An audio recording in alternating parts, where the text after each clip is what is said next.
And we are live. Well, good evening, everyone. I am calling this meeting of the Historic Districts Review Board to order. Today we are February 22nd, 2022. This is our 40th virtual meeting. Before we do the roll call, I just want you to know that tonight we will not be hearing any cases because this meeting is being devoted to different matters that staff and the board felt are important to address and to discuss. With that being said, Melissa, will you take the roll call, please? Chair Rios. Here. Vice Chair Katz. Here. Member Beachide. Here. Member Bienvenue. Here. Member Guida. Here. Member Larson. Here. Madam Chair, you have a quorum. Thank you very much. Are there any changes to the agenda, staff or board members? None from staff. Thank you. Is there a motion to approve the agenda? Board members, I move to approve the agenda. Larson seconds. a roll call vote, please. Member Beachide. Yes. Member Bienvenue. Member Bienvenue, you're muted. I'm sorry. Yes. Member Guida. Yes. Vice Chair Katz. Yes. Member Larson. Yes. The motion has been approved. Thank you. We have minutes of February the 8th, 2022. Any changes to any of these, board members or staff? Let's see. I have a couple and they're short. On page 6, Melissa, the second paragraph under applicant's presentation should read as follows. Chair Rios said on the field trip, board members saw lumber posts set up and asked if those were representing the height of the garage. On page 11, fifth paragraph down, starting with Mr. Mahmoud and ending with points, change commission to board. That's all I have. Anyone else? It looks like no one else has changes as usual. Melissa, you did such a good job. Katz moves to approve the minutes as amended. Second, Rita will second. roll call vote, please. Member Beachide. Yes. Member Bienvenue. Yes. Member Guida. Yes. Vice Chair Katz. Yes. Member Larson. Yes. The motion has been approved. Okay, thank you. We have 8 findings of fact and conclusions of law. Changes to any of these, board members or staff? I don't see any hands. Is there a motion to approve? So moved by Katz. Larson second. Roll call vote, please. Member Beachide. Yes. Member Bienvenue. Yes. Member Guida. Yes. Vice Chair Katz. Yes. Member Larson. Yes. The motion has been approved. Thank you very much. We move to matters from the public. Anyone from the public wishing to make any comments at this time? We have Stephanie Beninato that has her hand raised. Stephanie, good evening. What do you have to tell us this evening? Good evening. Can you hear me? Yes, ma'am. Okay, great. Stephanie Beninato, 2 things. I'm wondering if Ms. Piccarello had time to follow up on the fencing that's at Artist Road and Bishop's Lodge, which is that sort of picket fence type thing at 6 feet high. And also the one that's also that way, but more temporary looking, that's on Bishop's Lodge across from Camino Santiago. So wondering if there was any follow-up on that. I'd like to hear about that. And then also I'm wondering, and this is probably out of your purview, but you did approve a house on Cena Street. It was a 2-bedroom, 2-bath house that had a partial second story, kind of more or less a second story that was kind of controversial. And I just really wonder how that building gets to be 5 feet back from a lot line that needs 15 feet setback, how it gets to have way more than 50% lot coverage, in an area of town that normally requires only allows 40%. I guess I'll bring that up with Jason Klug, but I want to point out to you all that this building seems to have violated a bunch of zoning setbacks as well as lot coverage. Thank you. Thank you. Carly, did you wish to quickly comment in reference to the fencing that Stephanie is referring to? I don't know how busy you've been. I First- know you've been busy. Thank you. I don't have an answer yet on that. I know I do have it on Gary's list to go out and check, but we've also added quite a few other things. That is something I can make sure that I follow up at the next hearing. Sorry, I don't have that ready. Now but I do have a question. The property that you just mentioned, did you say Santa Street? Cena, S-E-N-A. Okay. It was a little vacant lot. You may, I don't know if you were in the division at that time, Carly, but it was quite controversial.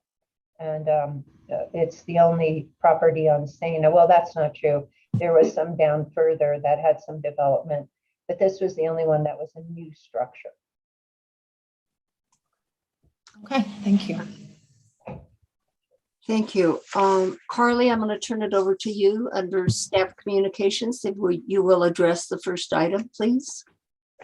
Madam Chair, quickly, I'd like to just make an announcement another announcement first, just that our resources webpage is up. And our Windows presentation is attached to that, just so that the public knows that they can go and find more resources there.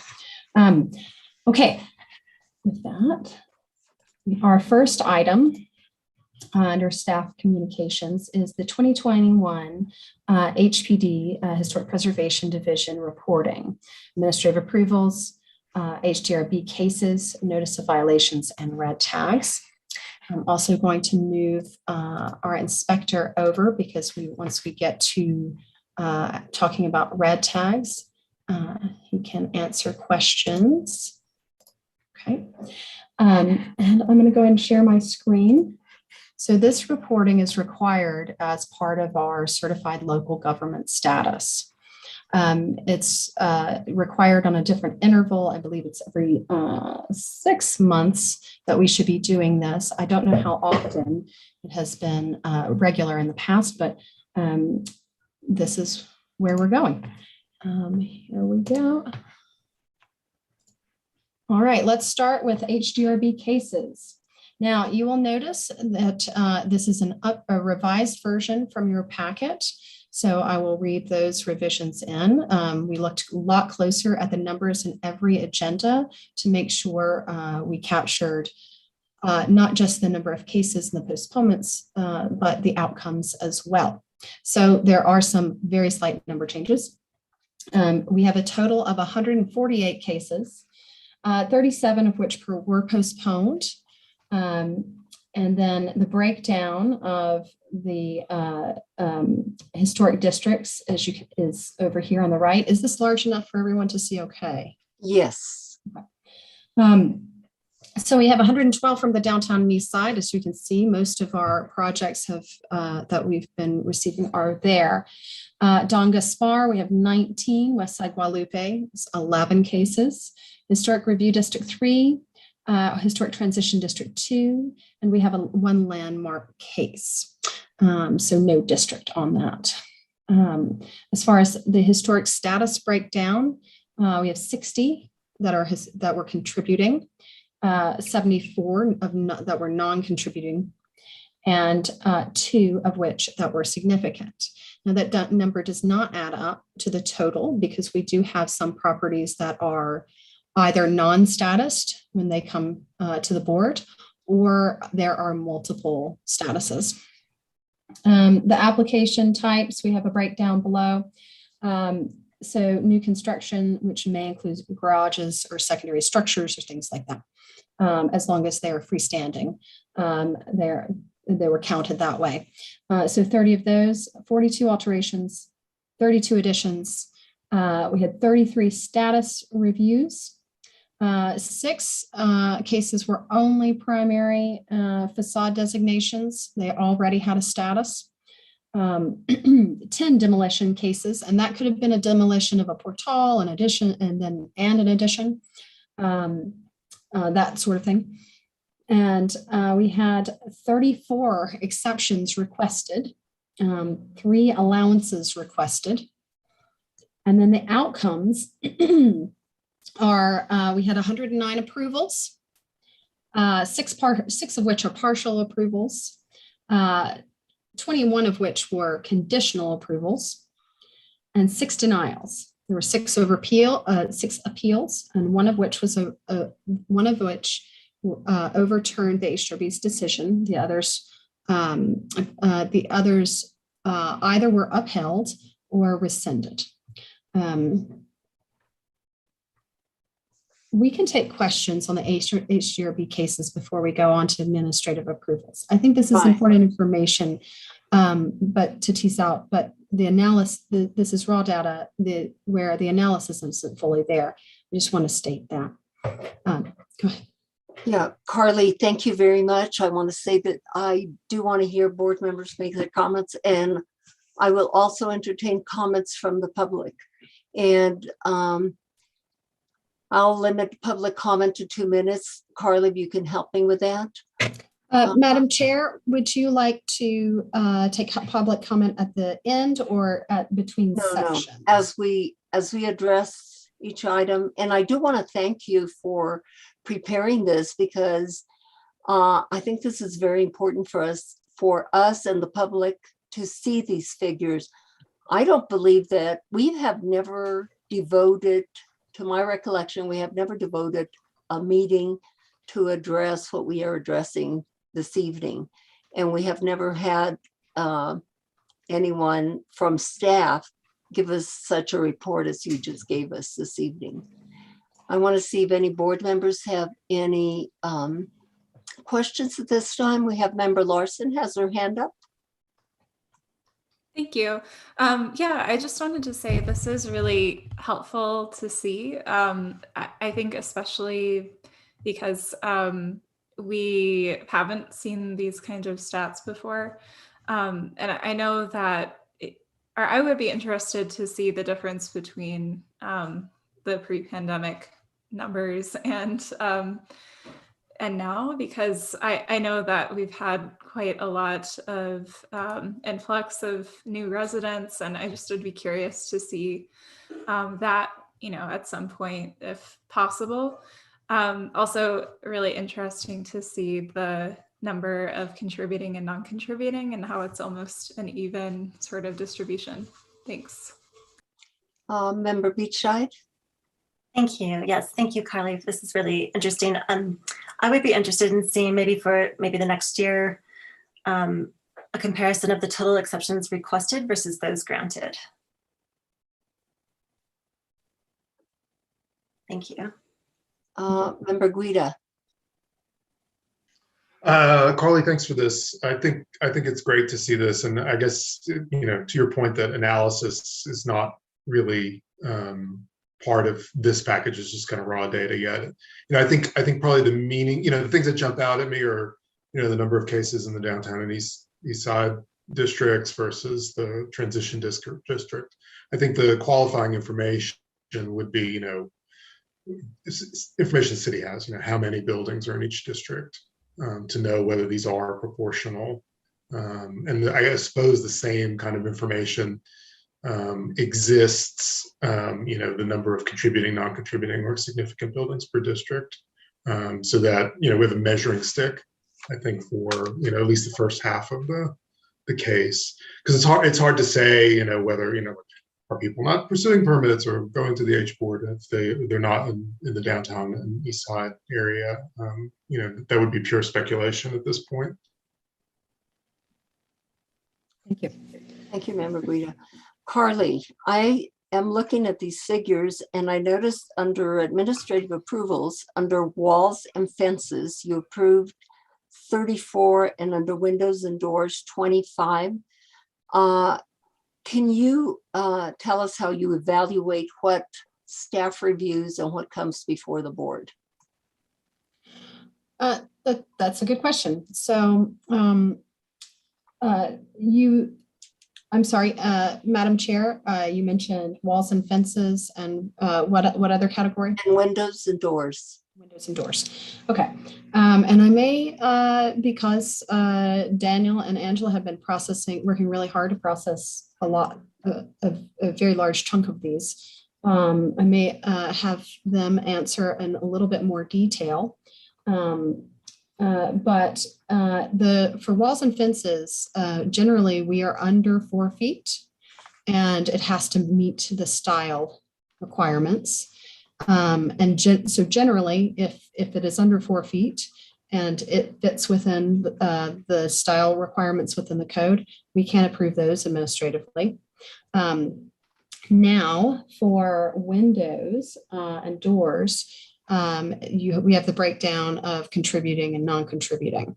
Non-contributing and then non-primaries, we have the ability to approve those. And let me just double check if I can give a little bit more detail. Actually, Daniel, would you like to speak a little bit on that? You've been cruising through a lot of windows this past year. Evening, everyone. I think Carly described it. So the windows, the first question that we ask is has to do with status. So non-contributing buildings generally, if a window is just being replaced, it can be done administratively. Windows sometimes are simply replaced. Sometimes openings are changed. So if openings are changed, then that can shift it towards a board hearing. And window replacement, pure replacement, is really focused on contributing and significant structures on the primary facades. We do get cases with where there's a number of items, for example, they're doing an addition, they're raising parapets and windows. So then even if a windows might have theoretically been approved administratively, they end up getting approved by the board because they're wrapped up in that packet. Is there any question about that? Yeah, so are you approving windows and doors on contributing buildings? Did I hear that? Or are you leaving that to the board? If a contributing building has a window replacement, say, of non-historic windows, then it could be administratively approved. Or if they were historic windows on a non-primary facade, those could also be administratively approved. Okay, thanks for that clarification. Another thing that caught my attention is on this list for administrative approvals, new construction and parentheses may include garages or secondary structures. Are you giving approvals for instance, what secondary structures, guest houses, or can you go into detail? Yes, Madam Chair. So for the Historic Review District, there's a lot more latitude for administrative approvals if it meets the code. So in my understanding, and I'm going to go ahead and go all the way, scroll down to the code while I'm here. We can, in some cases, yes, we can approve an entire structure and maybe a residence, depending on if they meet all of the code requirements. In the review or transition? The review district specifically, transition's a little bit more, we just normally don't have as much in the transition district, but I can answer that a little bit better in a moment. We haven't had many applications for the transition district generally, but there's a lot more latitude there as well. Yes. Okay. Thank you for those clarifications. They did make sense to me.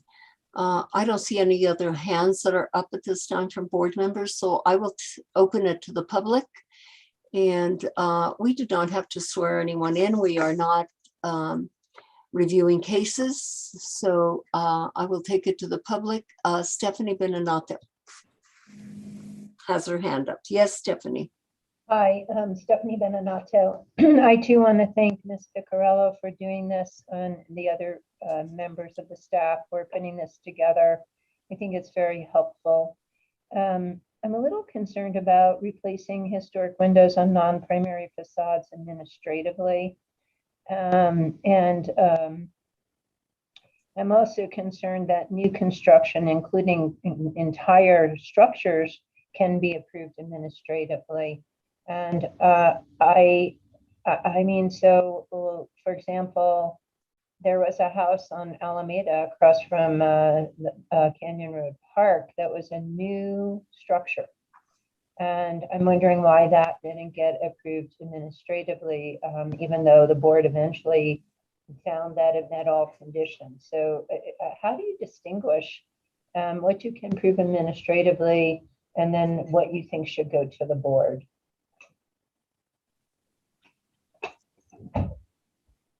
Thank you. Carly, you can go ahead and answer. Thank you, Madam Chair. I couldn't quite hear the address of the location of the one you're mentioning, Stephanie. But I can say that if there's some. If you want me to repeat where it was that very modern house that was directly across from Canyon Road or Patrick Smith Park on East Alameda Street. That was one of those. That was a totally new construction, I believe. And I was wondering why you didn't administratively approve that, or what brought, for example, that particular structure to the board, or some other similar project that, you know, why are some projects approved administratively and others are not, even when the board finds that they met code. Okay, thank you for that clarification.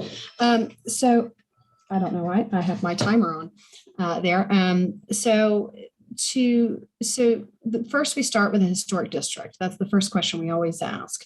We have the restrictions are a lot tighter in the downtown and east side. That's one of the reasons most of our applications are to the board are mostly from the downtown and east side. We cannot approve a structure in the downtown and east side administratively. For good reason, because of its historic nature and its value and contribution to the city. It deserves that extra look. And in the code that reflects that. I have a little dog that wants to in my room. As a full residence, it not only required board approval, it also requires archaeological clearance because it happens to be in the archaeological review district that is significant. And so there's those two factors. And then there's the factor of it requiring an exception. The first factor that it's in the downtown east side and it's a full residence pushes it to the board.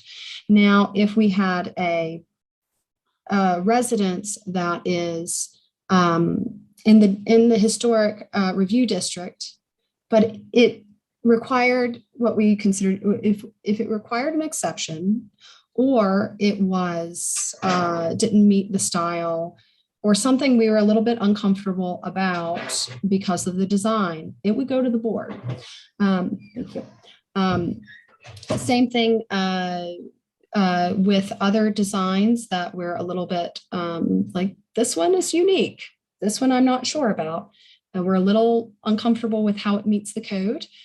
It does meet the code, but this one is a judgment call. It goes to the board.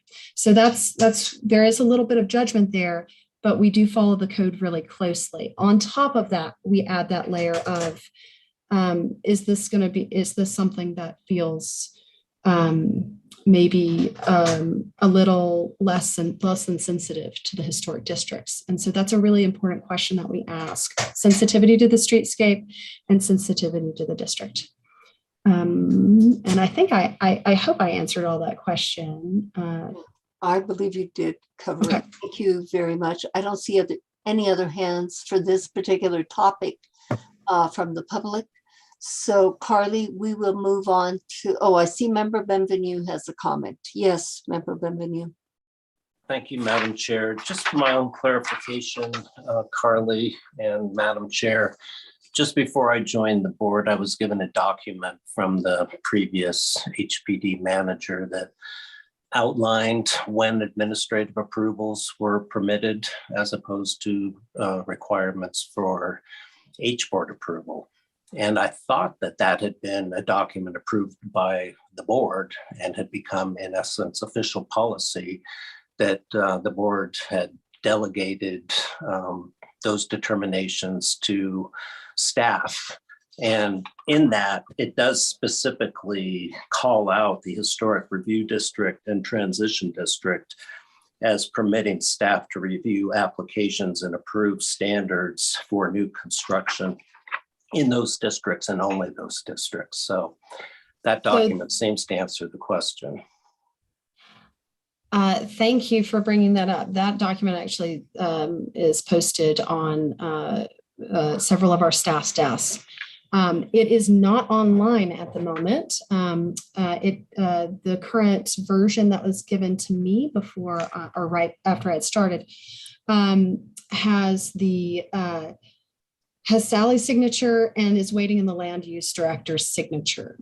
And so then we would love to post it on the website, because it really helps the public understand what they need, what they're getting ready to do when they're making an application. And so, yes, that one is a bit of a Bible for our staff as well, because it's one of our quick touch points. So thank you for bringing that up. Yeah, thank you, Member Benvenue, for bringing that up. And you are correct in your comments, in your statement. If there are no further questions on this particular topic, Carly, would you go on to the second item under staff communications? Oh, Sorry, Madam Chair, we did not get down to red tags and the inspection portion. I just wanted to make certainly sure we did not, and I'm sorry about that. And I noticed that Gary Mokino is on board with us. And so, yes, would you address that, please? Apologies. I'll go ahead and turn it over to Gary. He's been working pretty hard in the districts and doing a fair amount of verbal warnings in the latter part of the year to the downtown. Gary, do you want to give us a bit of a summary on these items? Okay. Good evening, everybody. As you can see, I did 14 red tags just last year, and the same of notice of violations. Red tags are pretty much just for doing construction without a permit, and those get a stop work order. And then the notice of violations are pretty much for like construction already done, that's already completed, and I issue notice of violations then. 6 were for demolition by neglect. For the signs, I did right before Christmas, I did 17 verbal warnings for like sandwich board signs and all that stuff that's on the right of ways or in front of businesses. I recently went back out on Friday and I did more in different sections. I came up with like about 45 altogether. So the next round's just going to be notice of violations. If they don't comply, then it's going to be citations. So that's pretty much it. And the citations, I didn't have any because municipal court was pretty much kind of like shut down and there was no process. There is a new process now to issue citations. So there was no citations issued during the whole pandemic era. Okay. Gary, thank you very much. Board members, do you have any questions or comments in reference to red tags or what Mr. Mokino has just presented? It looks like no. I'll take it to public and I'll see if the public has anything to say. Let's see, Stephanie Benenato. And Stephanie, you are unmuted. Oh, I am. Okay, thank you. Gary, I was just curious about following up on signage in particular in downtown because it's really proliferated. And there have been people, as I've mentioned to you before, who have been advertising off-site, which is unlawful under the code, for years. And I'm wondering if you have particularly followed up on those people, such as Sarah Novison, The Oldest House. There's the Garcia Books and Johnny's Cash Store, for example. These are all places that advertise off-site. And then there's ones that have flags that say open or sandwich board signs, such as Santa Fe Village, which are out all the time. And I understand from Councilor Michael Garcia, that that's improper as well. And that's also at Design Center. And really, these signs, really make our town look, I don't know, I want to use the word schlocky, but it's really more than that. It makes it look like we don't care somehow, and that we don't care about pedestrians and people with mobility issues, because these things take up a lot of space. They're also very distracting. And I think people advertising off-site, everyone would love to advertise off-site. And I just really feel strongly about having a level playing field for all these businesses. Thank you. Thank you, Mr. Moreno. Do you wish to comment, please? Yes, Stephanie, I have not gotten to the ones on Old Santa Fe Trail yet. Right now, I just concentrated on the downtown area, San Francisco Street, Marcy Street, Washington, Sandoval, Grant, in that area. But my plans are just to go ahead and hit probably in that area this week, including the Canyon Road area. So yeah, I'll be hitting up everybody on those signage. Gary, are you the only enforcement officer? I'm the only historic construction inspector. There's other enforcement officers that should be doing it, but it seems like I'm the only one out there doing the sign enforcement. So it's kind of hard. And I'm doing other stuff within the HPD, Historic Preservation Division. So it's kind of hard that I can get out there all the time. Okay, thank you. You're welcome. Member Benvenue. Thank you, Madam Chair. I'm just, I guess as a matter of protocol, it seems like it might be worth reminding members of the public, including Ms. Benenato, that I think that there is a procedure for any member of the public to bring what they perceive to be a code violation to the city's attention through the portal. And I'd just like to know from Carly or Gary if that's in fact the best way for a member of the public to raise such an issue. You say through the portal? Yeah.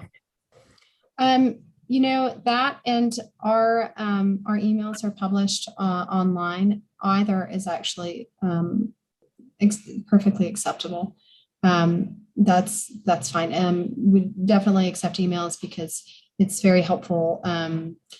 It's very helpful just to be able to have that direct contact too. But yes, that's a good way to do it. Okay, well, that's great clarification, because I do believe that the prior director was very adamant that once the portal was put up, they didn't want to get direct complaints either during the hearings or otherwise, and that all I guess, suggestions of violation should be directed through the portal, and that was the new system. So it's good to know, I think, for members of the public that you're still available to hear those directly. Yes. Thank you for bringing that up. Did you have Yes. something further, Gary? Yes. Also, they can contact the constituent service department with the city manager's office and put in a complaint to there. So that's probably the best way. That way we can keep a record on it and the public can keep track of it. So we always go out and it's kind of like shows up for me as an inspection, but it's a complaint actually. And the public can go ahead and get back on it to see if there was any action that was taking place. That's also a really good one, because if it is something that is not within our scope, then it's directly, it's going to other members of the city. Oh, just for my clarification, is that the portal then that we're talking about again? That's what I understood to be the portal. I think so. Yeah, it's through the city manager's department, or I think it is something like that. It's called the CRM. So right. Thanks. You're welcome. Okay, good. I hope that we're all learning a lot tonight. Did we cover everything under violations and red text, or is there anything further? Madam Chair, I just last item is just that I want to point out how much the board has been churning through over the year, and it's a large amount for a board. So thank you all for the service. You're welcome. Okay, now you want to go to the item number 2.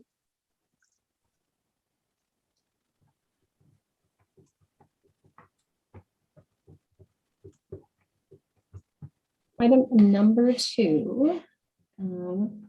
I've got lots of screens up here, so I'm sharing now.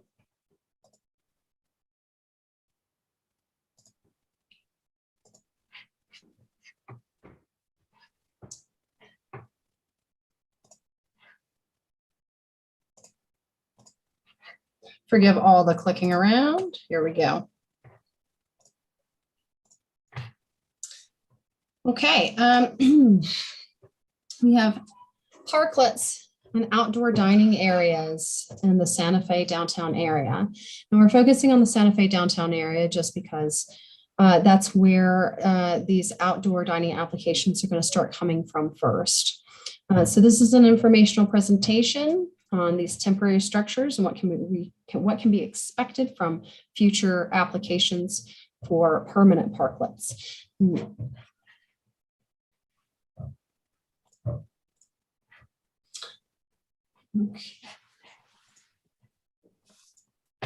Okay, so I've got some examples of parklets from other places. The one on the left is from Philadelphia. I think we have Durango in here on the top right, and another East Coast city location on the bottom right. So generally, parklets, we call them parklets, but there's also, outdoor dining areas. There, a lot of them are parking space takeovers. We've all seen these kind of coming in, and you might have been on vacation. You might have seen them in Albuquerque, a number of different places. They can include planters, but essentially they're really for outdoor dining. And we have a number of temporary ones in our downtown. And then just outside of the historic districts, we do also have other ones. Here's just a couple more examples of different styles, showing different materials, different flooring materials. But, wrong way.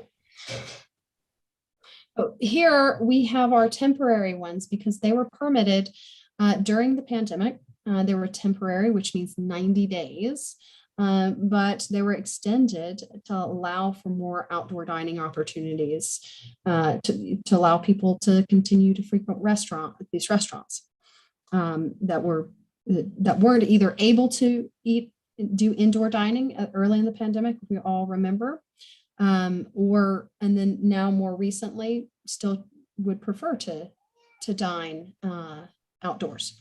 So this is a temporary fixture.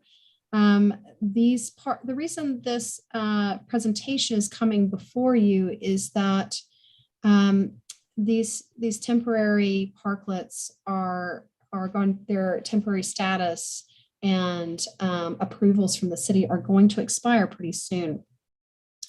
So certain restaurants are really wanting to start getting outdoor structures designed. And for the most part, that's going to mean a board application. So here's, a temporary parklet or outdoor dining at La Boca. You can see I went in the more early, before everybody was open in the morning. And then there's El Horno. You can see they painted their parking barriers. Did some muraling on them. And then here's one at Café de la Artiste, or sorry, Café des Artistes. And this, we see there's a couple steel planters on the sidewalk that are empty. There are these concrete, stained concrete barriers with planters on top. So they can look and feel like many different things generally, but these are, again, the temporary items. And here's the Plaza Cafe, extending a little further out, a steel structure. You can see there's some fabric material overhead here to provide shade. Okay, so I'm going to go through the design challenges really quick, because as the city is looking at these things, there are plenty of design challenges, especially in the downtown area. Fire compliance is one of them, which means if the structure is close enough to a building, and it may be difficult for, if in an event of a fire, for a fire truck to get through. So access is one thing that is something that the city looks at. And the reason I'm going over these design challenges is because they will impact what materials can be used, and they will impact the design. And that's where it becomes very important to the Hdrb. So on the note of fire safety compliance, non-combustible materials overhead are very important. Otherwise, sprinklering may be required depending on the location. And sprinklering a structure like this can be very, very difficult and very costly. So I doubt that that will be an item that a restaurant, one of the tenants wants to go for. Traffic safety compliance. So in order to protect, yes, enough or sufficiently rather, having what amounts to a bollard or a traffic barrier built into these structures can be required depending on the location.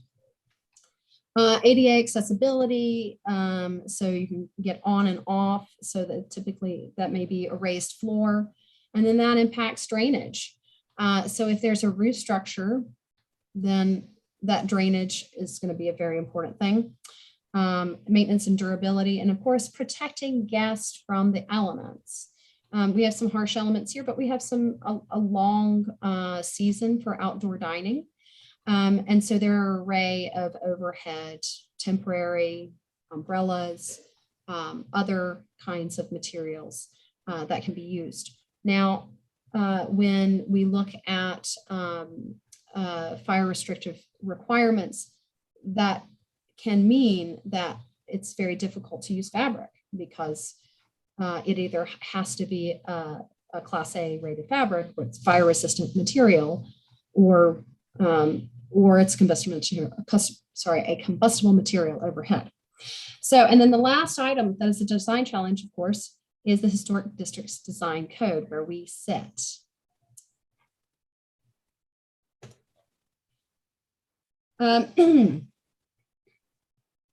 So, but the big question around the design, there's not just the code, but there's the big question is, how do we have sensitive designs for the Santa Fe downtown? How are we being sensitive to the districts? And so these are big questions that are going to be asked. And you know, generally, I think the code points to harmony with the streetscape right away. But we're also looking at the surrounding architecture, complementary designs, appropriate material choices, site-specific choices for if and when there's overhead structures. And then, of course, avoiding attachments to the architecture. And on the note of appropriate material choices, you know, a lot of parklets have things like fake grass and stuff like that. So it's just something that we see it, again, begs the question of what does this look like in the downtown east side? What's the most appropriate thing? And then I'm just going to throw in a slide about the stylistic reference points that we have around us, which are, what do these things look like? What are they most closely associated to? Portals, freestanding portals, pergolas, walls, fences, gates. There's some of our stylistic reference points around town that we can look at that someone may be able to draw inspiration from. So those are my last few slides to kind of give a little jumping off point that because I think a lot of when we see these things come in, we see kind of a standardized design that might work in many other places. And then the designers have to think about really, how does this work for Santa Fe? And it's an important question to ask. And it's also where I think we're going to see these applications come in. And I just want to make sure that the board is really ready to see some of them and in that mode and ready to have that conversation and maybe prompted. And so that's what I've got. I'm going to go back to one of the temporaries. Thank you, Carly. Carly, during COVID, staff gave administrative approval to outdoor dining spaces, correct? I don't recall any of them coming before the board. Well, that there was some administrative approval given for some temporary structures because we also are able to give temporary. Now, the extension though is something different. The extension of the administrative approval, like we can give, for instance, shade sails, umbrellas, things like that, a temporary administrative approval. But these were extended at an organizational level from the city.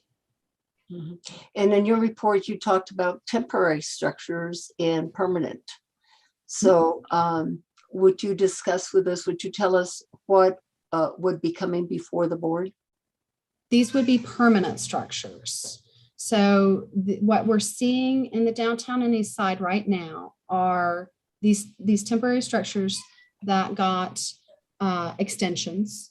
And now they need to, if they want to keep this outdoor dining space, they need to do it. They need to create a design that works, that will pass, that will, if it's overhead, it's going to the board for certain. And then most of them will likely see the board, depending on if they're, again, below 4 feet and the style that they are. So does that answer that question pretty clearly? They're temporary and they're right. Transitioning. And when you say temporary, what was the what's the number of days that you give them or months? Temporary is 90 days. Now, because of the pandemic, it was an emergency extension. Okay. So this is why they have been, we have seen them for quite a while. And now we really want to work with these folks to get something that's going to work and to get a design that's going to work. Okay, so perhaps some of them that are already up and that want to continue with outdoor dining, and perhaps they put something up that really wasn't done very well, you will re-review those? So there's some education that's being done. That's what I'll say first, because historic preservation and then working in a historic district requires that we really coach people into understanding what's going to be sensitive. So the applicants most of the time are, right now, they are having to hire designers because of, there are many other code issues that the city is requiring, that's a requirement right now, that they get an architect or another designer. So that's one. And then there's the level of coaching that has to happen. And so there's a little bit of a sensitivity and a Q&A about this is not within, if it's not, which I think we can see, barriers are not acceptable structures. They are not permanent structures. They're temporary. There's been a lot of steel structures put up that, folks are wondering can this stay? And, it's a very coached and kind way to kind of help them understand what's going to be a long-term and acceptable design. And so we go through that before it hits the board. Thank you, Carly. Member Guida? Thank you. And thank you, Carly, for the kind of the very thorough presentation of these parklets, examples from outside of Santa Fe, examples inside of Santa Fe. It gives us a lot of context for the discussion. I think, on the optimistic side of things, I think one of the things that I recognize is that, like solar panels, like denser living, like more walkable communities, parklets are probably here to stay for a lot of cities. As we begin to become less car dependent, we can look at these things, I guess, in their best iteration, as extensions of the public sphere, as increasing activity on the street and enhancing the urban environment with people, with good design, with a whole bunch of things. That's me at my most optimistic on these things. I think, and I think some of the examples that you showed early in the presentation of well-designed pieces, kind of do that. I think, the shock of seeing then La Boca and the other examples that you showed is kind of what is, is recognizing what we have now in Santa Fe. And, understanding that that's because of the pandemic, and that's because, this is a relatively new thing. And, honestly, we don't live in a town that has a very strong restaurant design culture. There's very few exceptionally well-designed or professionally designed restaurant interiors in the town. So it's not very surprising to me that there are not really beautiful parklets right now in Santa Fe. I think, understanding that context and understanding the additional points that you made about the complexity of the building codes and the material issues, and maybe the city of Santa Fe has been kind of overly stressing traffic safety and bollards, and that's why we get K-rails and all that stuff. I feel like it's going to be hard to kind of rely on restaurant owners to do this work on an individual case-by-case basis, and to rely on this board to review these things.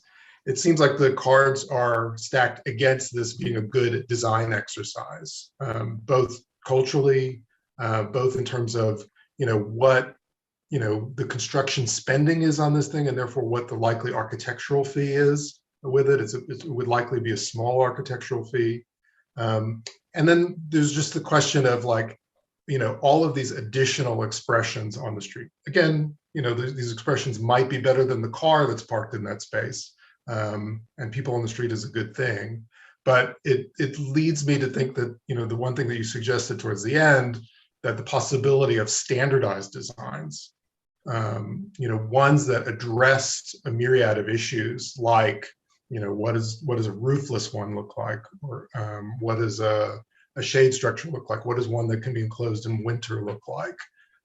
Would allow this board, for the purpose of the historic district, and for everybody who's on the street, to kind of have a more cohesive environment, and that design effort could be done, 1, 2, 3 times, and then these become off the shelf designs for clients. And there's nothing better than a standard size, like a typical parking space, for a kind of off the shelf design. Thank you, Member Guida. Member Larson. Thanks. Yeah, Member Guida really summarized everything that I was hoping to sort of contribute as well. Specifically, Carly's presentation really showed other examples of historic districts in the US that have these structures being utilized. And I have been able to sort of travel around a little bit since things have started to, in the lighter times of the pandemic, and see these districts that have these structures. And what I really appreciate about this in like sort of the COVID shifting the neighborhood landscape and just the overall function of the historic district is it really is bringing people out and through districts again, specifically locals in the community that may gravitate towards places that only have outdoor dining. It's allowing us to sort of branch out and expand a little bit. And I think, that is something that we as a board should be really excited to sort of think about as a possibility of being able to hopefully contribute to, increasing economic vitality in the districts, during this time of, recovery, and also thinking about, the need to sort of think about, what a newer structure looks like on the streetscape. And what the decisions will be, whether it's sort of a play on the revival, or whether it's sort of a minimalist interpretation of these structures to sort of offset the newness from the old of the districts. So I really like that this is something that will be be a discussion, especially because the current examples are clearly not accessible or making the districts safer by any means. So I really appreciate that we will have sort of a seat at the table, and hopefully be able to offer our interpretations of the design requirements and make some really thoughtful decisions that can, again, like enrich the landscape and hopefully make it more community oriented. Thanks. Thank you for your comments. Member Larson. Any other board members wishing to comment at this time? Member Beachside. Thank you, Madam Chair. Yeah, I think those are really good comments. Thank you so much for offering them. One thing I would add is, if you think about the plaza or surrounding streets where there is a concentration of restaurants, and you think about what you might have seen in other cities that have a similar central core, an idea the city might pursue with restaurant owners or architects that might be doing this is the concept of shared spaces, like so that there's not sort of a line of differently designed outdoor spaces, but maybe one that's more cohesive that the restaurants could share responsibility for and divvy up the tables, and maybe make that more of a community effort, especially in the downtown area. I agree that there has to be a more simpler, more cohesive approach that would result in something better for the design of these. Thank you, Member Beachside. Member Katz. Yeah, thank you, Madam Chair. Playing off what Jennifer just was talking about, I've always had this dream that rather than the odd stuff on the plaza that we see now, it's such an obvious place to have outdoor dining. And we do close it off, most of it off during the summer. And it would be just so wonderful if we could have just tables out there. I don't know, I think that the alcohol serving rules play a part in that make it difficult, which is just really a shame. Maybe we could just put gates up at either end of the plaza and just have all those streets just outdoor dining in the summer, and not pretend that we can shield them all from the rain. But these days we haven't been seeing that much rain. Thank you. Thank you, board members, for your comments. I'm going to take it to public comment. And I see that Richard Martinez has his hand up. Richard, good evening. What do you have to tell us this evening? Hello, can you hear me? Yes, sir. Okay, I want to encourage the board to think about the fact that these structures are not going to be grounded. They're not going to be foundations. They're going to be pieces that are touch the ground lightly. They're going to be made out of modern materials. They're going to be they're going to be very thin. They're going to be on modern streets. And I think that it would cheapen the Adobe architecture if they were made out of stucco and wood and things like that. And so I think modern materials and a standardized sort of design would most enhance, I think, the traditional architecture that exists, so that we are not trying to replicate that, but we're playing off against that and maybe making a more standardized and modern intervention on the streets, just like cars are a modern intervention. Thank you. Thank you, Richard. John Padilla, you have your hand up. John, good evening. Madam Chair, good evening.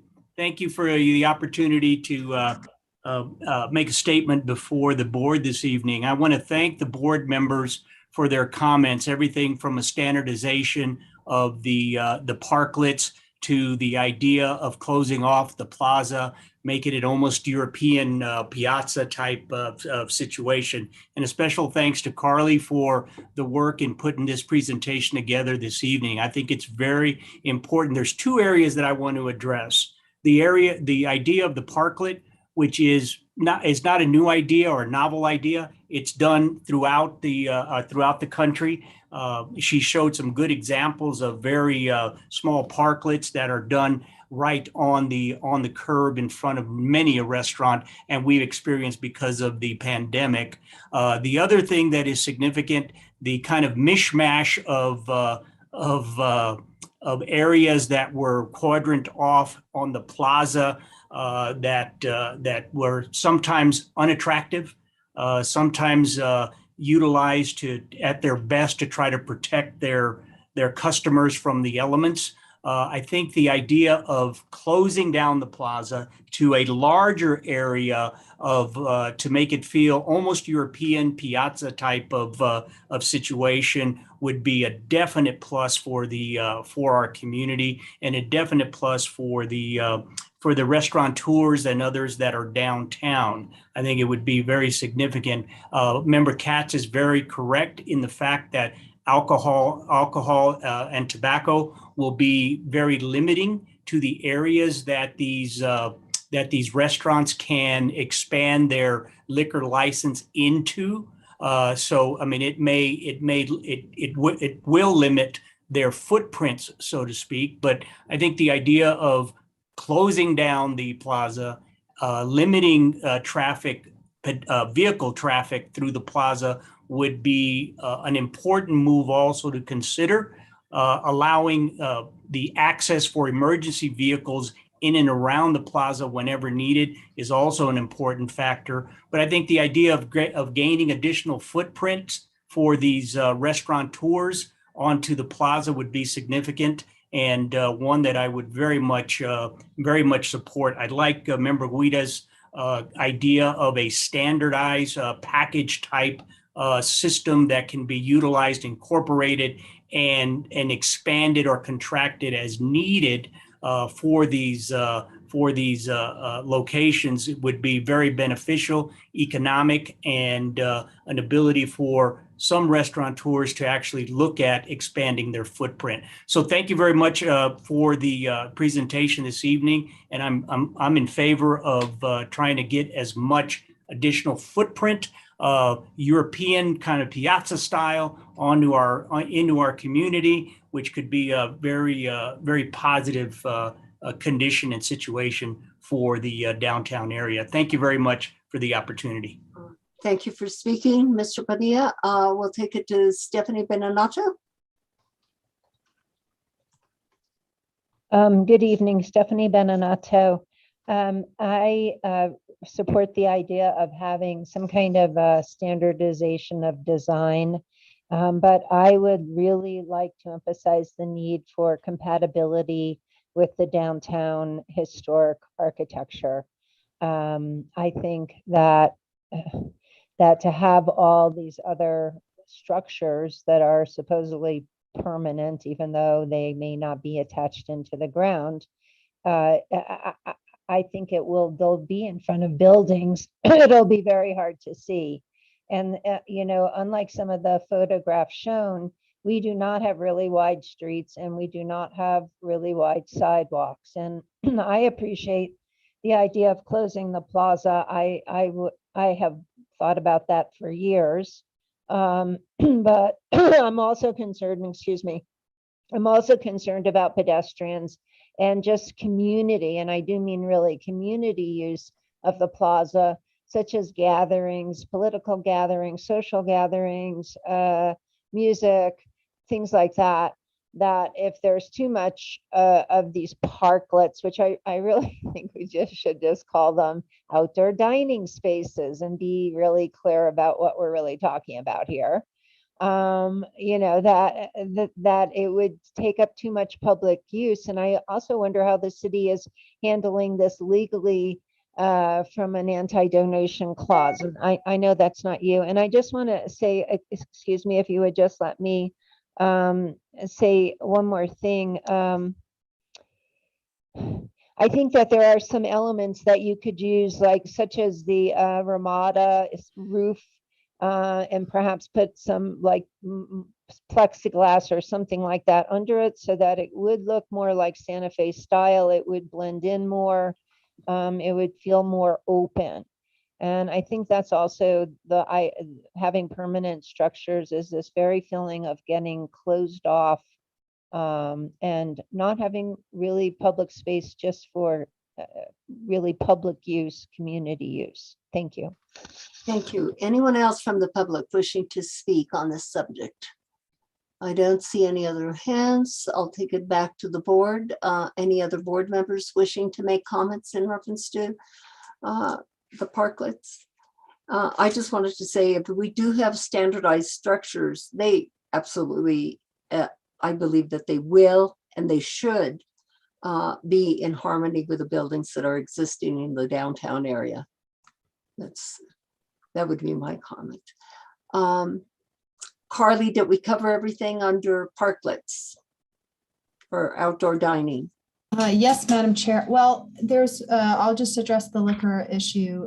Even crossing the sidewalk, like in front of El Horno, there are, issues that are being dealt with. So that is part of it. And one way that other cities are doing it are putting a bar in the outdoor dining space. Okay, I'll just add that. Thank you. Well, we don't have anything under old business, and we'll go to new business, and I'll turn it back to you, Carly. Thank you, Madam Chair. So the last time we met, last time we had an administrative hearing, I asked for comments on the stucco guidance. And I have a dog that wants to go out.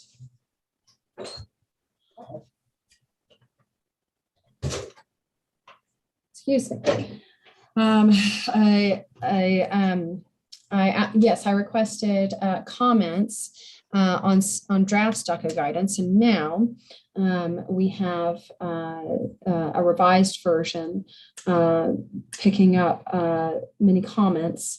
And I just wanted to state that there's a comment that came in about rounded corners versus edged, and we talked about that last time. And that as further discussed it with different staff members, and decided that because it's not a surfacing material and it tends to be an underlayment material, that there's maybe a better place that it goes, but maybe it's not this one. I'm gonna go ahead and share my screen as well, just so that we're looking at the document.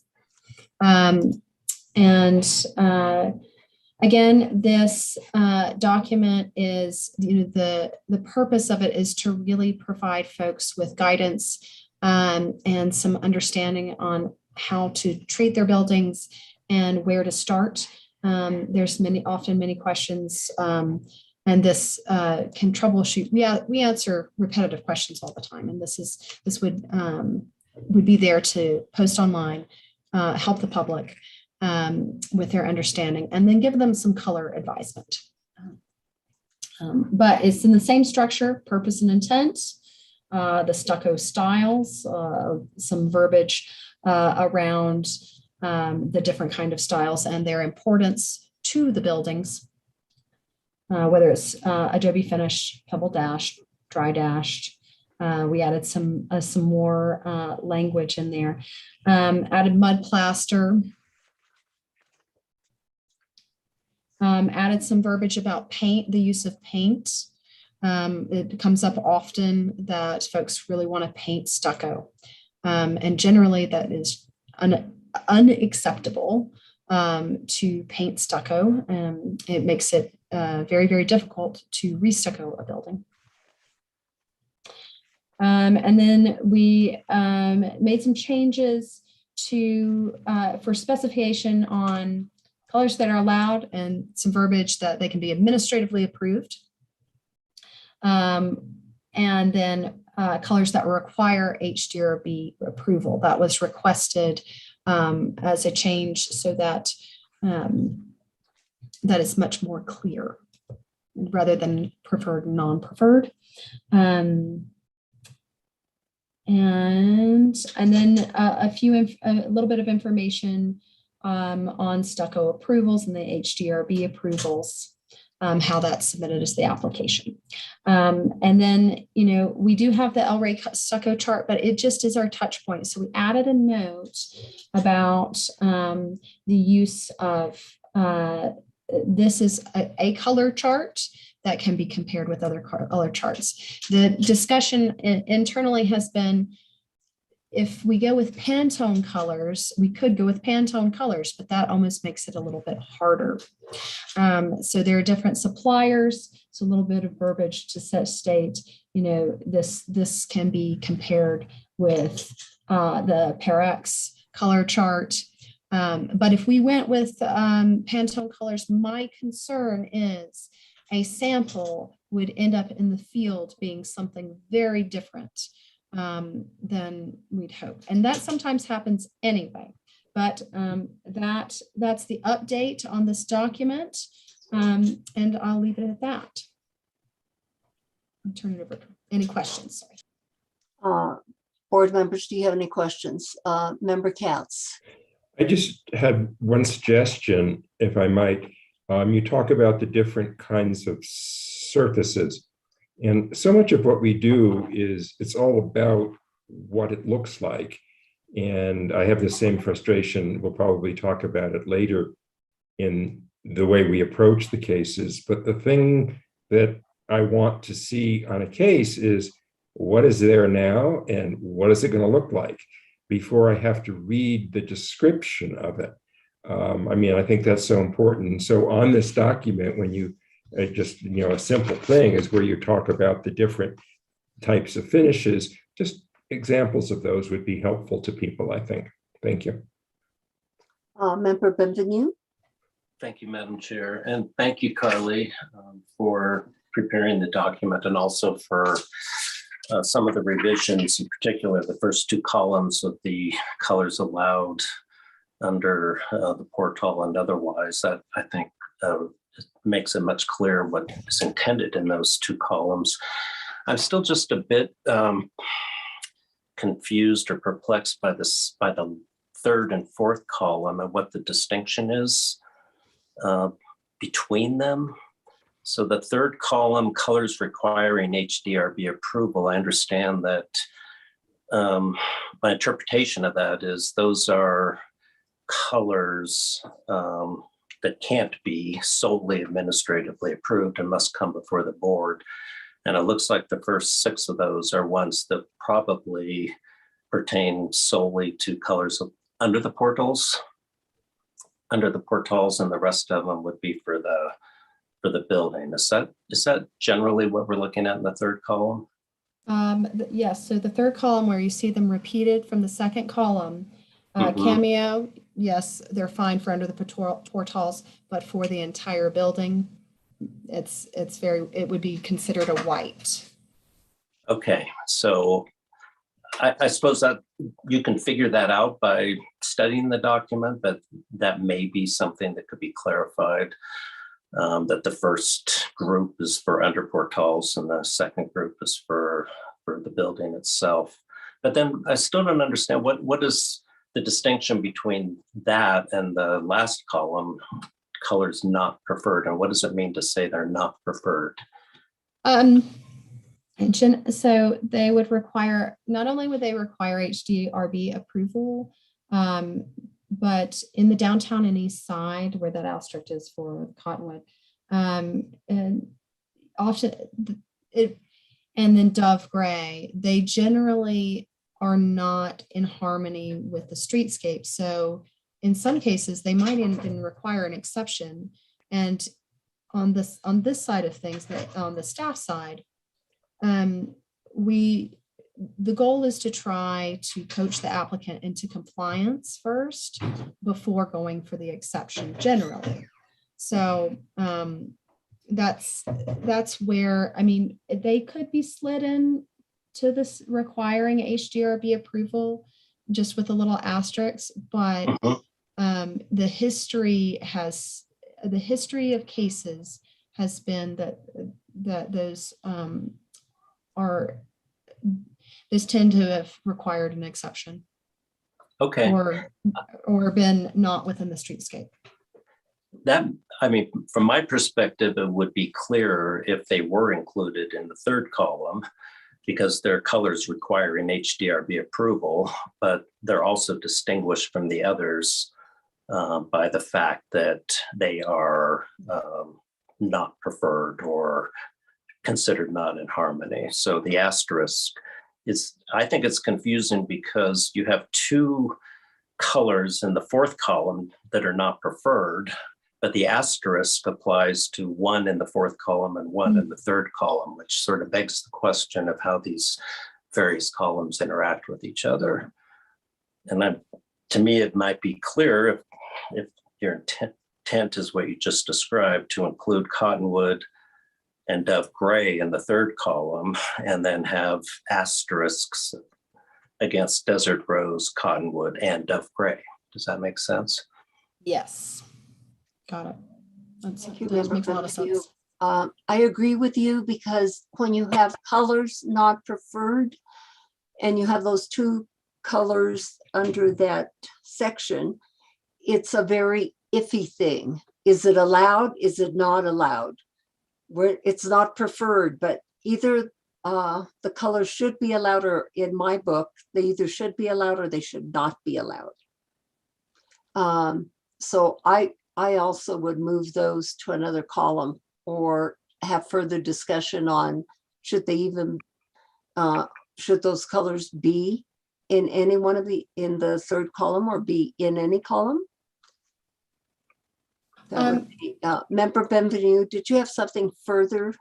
Well, I might, but I'd be curious what Carly's response was to that last question, because I think she was starting to answer. I have a feeling I am on that beat. So in other districts, so West Side Guadalupe, there are, the variety is more. Now it's all like different, it's all some different shades of, I mean, brown is very, it's lots of different earth tones and browns, and it's not specific whatsoever, but there's more latitude, there's more variety. And so they do need to be, they do need to be listed in that regard. At least that is the feeling on our side, is that they need to be they need to be listed, made allowed. But the downtown and east side is really where, that's really where everything narrows down and becomes more confining. But the rest of the districts have much more latitude, I think, in that regard, because of their variety that is within them, within already contributing buildings. Well, thank you. And that makes sense to me, actually, because I think the intent of the asterisk is just to call out just the one district, the downtown and east side historic districts, correct?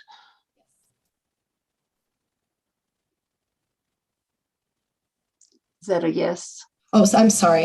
Yes, that. Yeah. Wasn't Okay. very Then loud. I think this, to me, the solution then that would make sense would be to just get rid of the fourth column, put Cottonwood and Dove Gray into the third column, and have asterisks against Desert Rose, Cottonwood, and Dove Gray. That works well. Thank you. Member Beachside? Thank you. Yeah, I would add on to that. I think it might be better to delete that asterisk altogether, because a color requiring Hdrb approval would be evaluating whether or not it's in harmony with the streetscape. So I think just flagging a couple of colors that way does not really allow us some flexibility in certain cases that we'll be looking at anyway. The other thing I would suggest clarifying possibly in this guidance with respect to color is the use of earth toned. I think in the past, applicants have been confused about how that's to be interpreted and have suggested that greens would also be considered earth tone. I think what we really mean is the color of the earth, of the soil, not the colors of the plants around the house. So if there's some way to clarify what's meant in the code by the use of the phrase earth toned, that might be helpful. Thank you, Member Beachside. Member Guida. Thank you, Chair Rios. Carly, I think this is a really well conceived and well put together and well thought out document. I've read through it several times, and I really appreciate the updates and the explanations. And along the lines of what we've been talking about tonight, whether it's the guidance document for what can be approved administratively or what has to go to the board, or even our discussion of possible standardization of parklets, obviously the thing that taking time to review these kinds of things, that eases staff time, that takes the pressure off of the board and having to judge these things individually, and makes things clear for the public. These are all great things to do. The one thing I would say in light of the table that we're looking at and maybe some of this guidance is that at least in design circles, we as a city have the unfortunate reputation of being a design / paint by numbers kind of town, that because of our ordinance, that design is so overly regulated and so strict, and and therefore not a lot of kind of thoughtful exploration can happen. And so I appreciate, if not the ambiguity in that fourth column, the notion that this document is an agreement between multiple parties, right? Staff, the public, the board, applicants. So there's this idea that there would be special cases where we would consider a certain set of colors to be in harmony with the district or fitting of the building, or so on and so forth. And I also think that just over time, as we've seen, there have been trends in color selection and color choice I know there are colors that this board does not like, and just, pointing out to an applicant that, this may not go over well, but try and make your case, I think is advantageous. So, my argument is, I think this is super clear, but I would build in some of that latitude for folks to come to us. I think, we have a lot of regulation here, and it's super clear as to what will be the smooth path, but there's certainly those individual cases where some consideration may be given to an atypical choice. Thank you, Member Guida, and thank you for your diverse comments. Interesting to me. Carly, in reference to compounds, what does the ordinance tell us about color? I guess I'm thinking about the compound on Alameda Street where the Ashley Pond House is located, and I believe administrative approval was given to have different colors on these buildings. Is that an appropriate approach, or is that an inappropriate approach? This one, Madam Chair, are you asking my opinion on whether or not it should have come to the board? Because I will answer that. Well, I'm just wondering, in compounds, should all the buildings be the same color? I guess that's the my question. I see. Can they be a variety of colors that are accepted under the color palette, but do we have different colors, or what does the ordinance tell us? The ordinance says it's very short in regards to compounds. And we have, it points back to section D. So there's very, very little information in compounds, but it reads as compatibility. So if we're looking at different colors within a compound, one can interpret whether or not they should, because it says the new construction should use similar materials, building forms, and stylistic elements found in the historic compound. So one can deduce that also can be applied to color as well. But so to answer that as clearly as possible, it should be very similar and not reintroducing multiple colors. Thank you, Carly. Member Katz. Yeah, I think along the lines of what people have been saying is so often it's a question of the particular situation, the particular case. Color, maybe goes, it goes on one street, but not on another street. And we don't really have any compounds, so I'm not sure how relevant that is. But on a compound, I would be not in favor of a specific rule that they all have to be the same color, but using that Alameda Street example, the Ashley Pond House compound, what's so strikingly bad about that is it's not so much that the buildings are different colors, but even a single building has a number of different colors of walls, and it's very jarring. So, I think that's the function of staff when they have the opportunity to review these things, and it's a function of the board to ensure that they all go together and that they do reflect the history of Santa Fe. Thank you. Let me see if anybody else has something. Attorney Rubelit. Thank you, Madam Chair. I did find a code section about historic compounds. It's not specific to color. It is section 14-5.2. Subsection K, historic compounds. It just there's a lot of language about preserving the historic identity of the compound. And I don't think that necessarily means they all have to be the same color or that color can never be changed. I do see with respect to building new construction, that just had it here. If the proposed changes will significantly alter the historic, physical, or spatial character of the historic compound, the application should be denied. Let's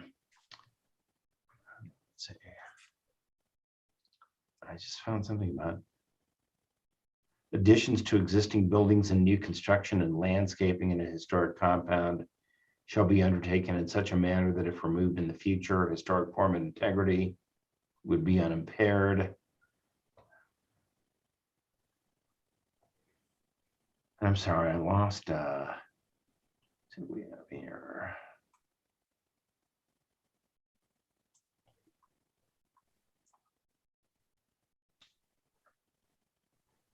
All existing conditions, assessment, or historic compound plan shall not be reviewed until all exhibits have been submitted.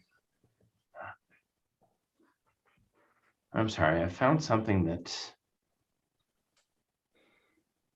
additions to contributing significant or landmark buildings or structures shall meet the standards set forth in subsection 14-5.2 D2. So it does indicate that they have to meet general design standards. New construction shall use similar materials, building forms, and stylistic elements as found in the historic compound. That's what I was looking at.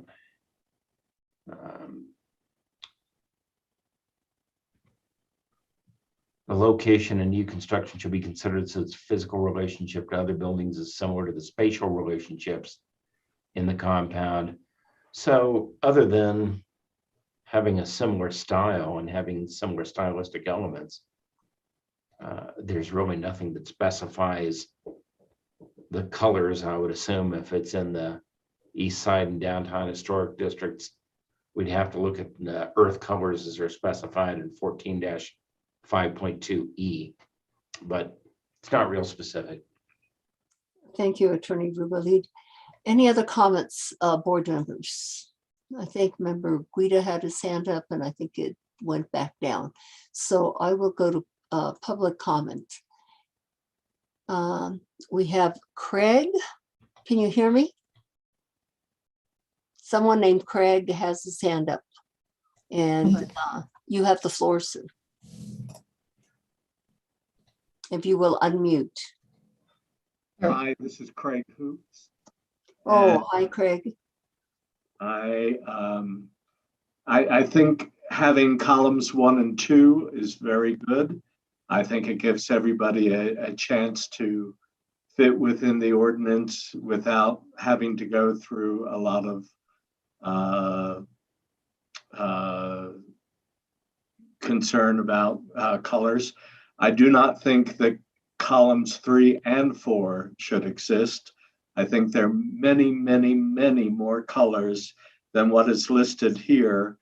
And I think we should be able to come to the board with other colors that may fit into the streetscape.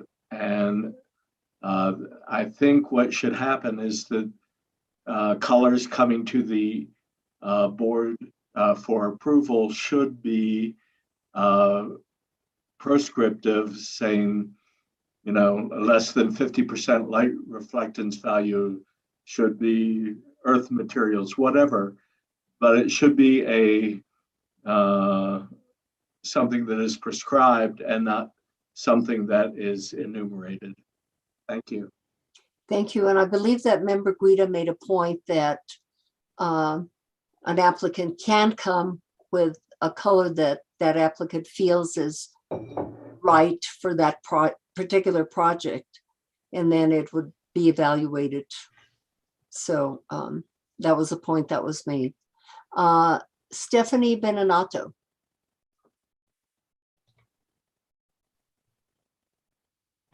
Yeah, Stephanie Beninato. I just want to joke around and say that I thought there were 46 shades of legal Adobe brown, but I only see 28 listed Oh. here. So, but I kind of agree with the prior speaker that, yeah, why not just do 1 and 2 and then just say any other color will need to have board approval, and that opens it up for whatever, unless there is like an exact prohibition that seems to be indicated by the asterisk, but it's actually not really clear. And although there's some comments about, making this more modern looking and all of that, as a tour guide for close to 30 years, I can tell you that even now in the 21st century, that people really appreciate the architecture and the difference of this architecture compared to in virtually any other city that they've gone to. And to just ignore that or somehow think, I don't know, I just am, urging that that you're flexible, but that also that there are certain standards and colors that are met, rather than sort of trying to be too wishy-washy about it, I guess is what I want to say. So I guess that's my comments. Thank you. Thank you. Anyone else from the public wishing to comment? I don't see any more comments. Let me take it back to the board. I don't see any hands up. Carly, I'll take it back to you. Did we cover everything? I don't know that we covered everything under that, or did we? Texture, material. I believe we did. If the board has other comments about, sorry, excuse me, about colors, then I'm always grateful for the comment. Yeah, or were you going to say anything further about texture, stucco texture? I believe one of the comments was that to include finish images, and I think that is definitely something that is a great suggestion and would make a great addition to the document. Okay, thank you. We will move on to discussion items. And I will turn it back over to you, Carly. Okay, I have a cough drop in, so do this without coughing. Excuse me. Okay, so the discussion item is the Hdrb here. The Hdrb hearing format. So this is a board discussion on the board's protocol for the discussion of cases at Hdrb hearings. Excuse me.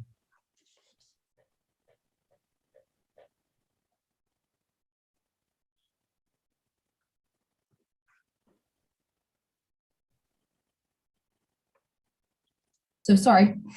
So I'm going to share my screen here. The Hdrb requested this opportunity to discuss the hearing format. And the goal of the discussion is to have a discussion centered on how to review cases for maximum efficiency at the hearings while maintaining a high quality. The desire is to serve the public effectively while maintaining the integrity of the historic districts. I think it's well understood how committed this board is. Hearings can go, there can be very large agendas and there can be smaller agendas, but this board does two hearings a month, and sometimes the caseload can be fairly high. So the desire is to serve, like I said, to serve the public effectively while maintaining the historic integrity of the historic districts. So this memo that was put as part of the packet provides these discussion prompts in regards to time cutoffs for applicants as that that nature of the presentations have changed. Time cutoff or time limit for public comment. And Chair, if you would like to go through each of the discussion items, please let me know. But I'll just continue to review these to give an overview. So moving towards postponement quickly. Just go ahead and continue with the entire, your entire memo. So moving towards postponement very quickly when it's warranted. The nature of questions for staff and applicants generally being limited to clarifications has been was brought up as part of this request.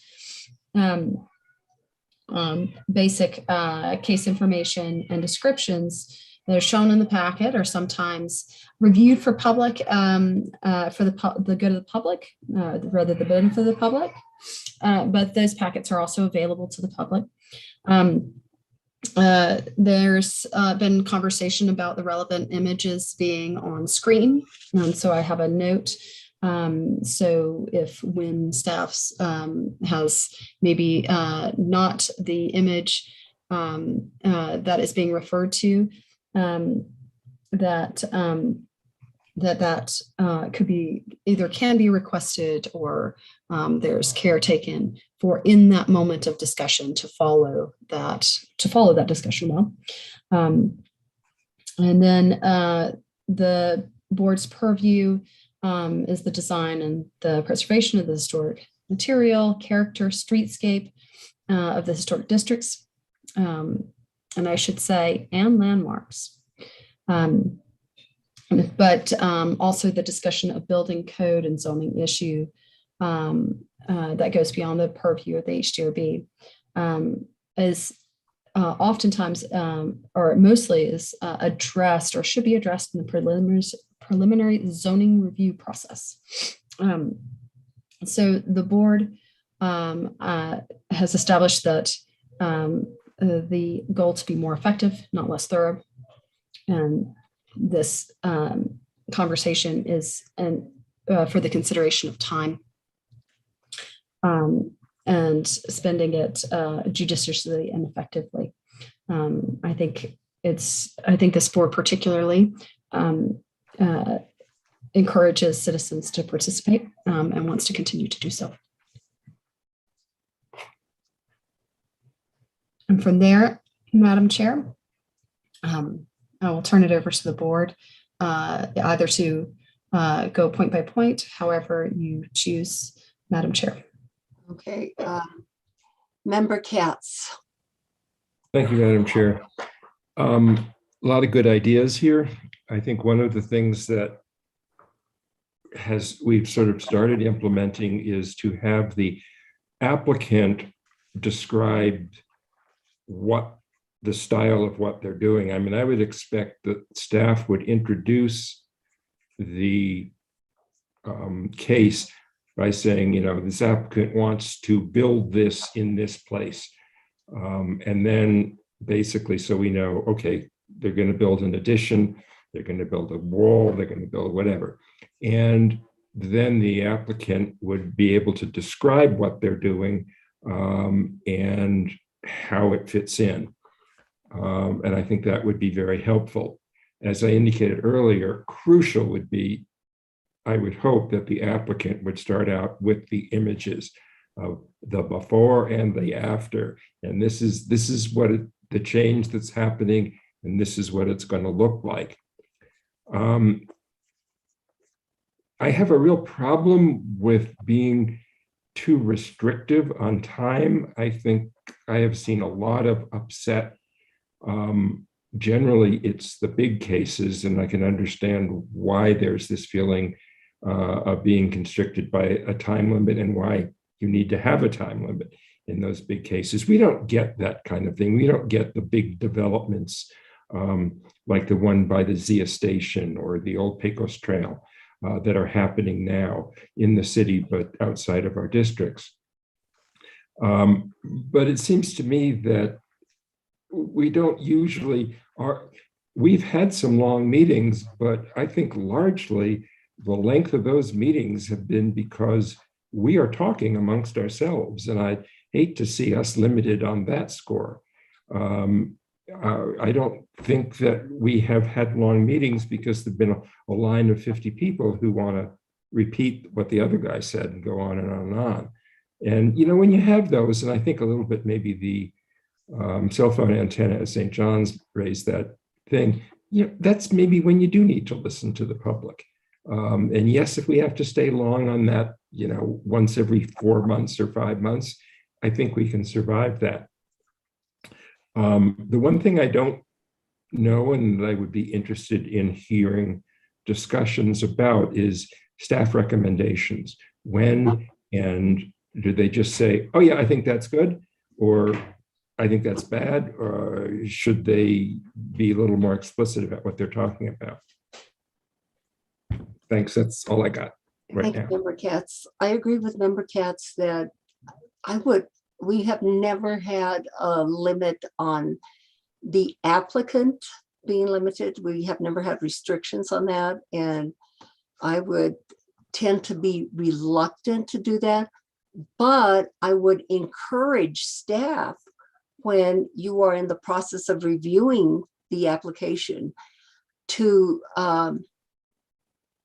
encourage the applicant to be to get to the point, to be precise, but to get to the point quickly so that we understand that the applicant can be thorough, but we can understand what the applicant is trying to tell us.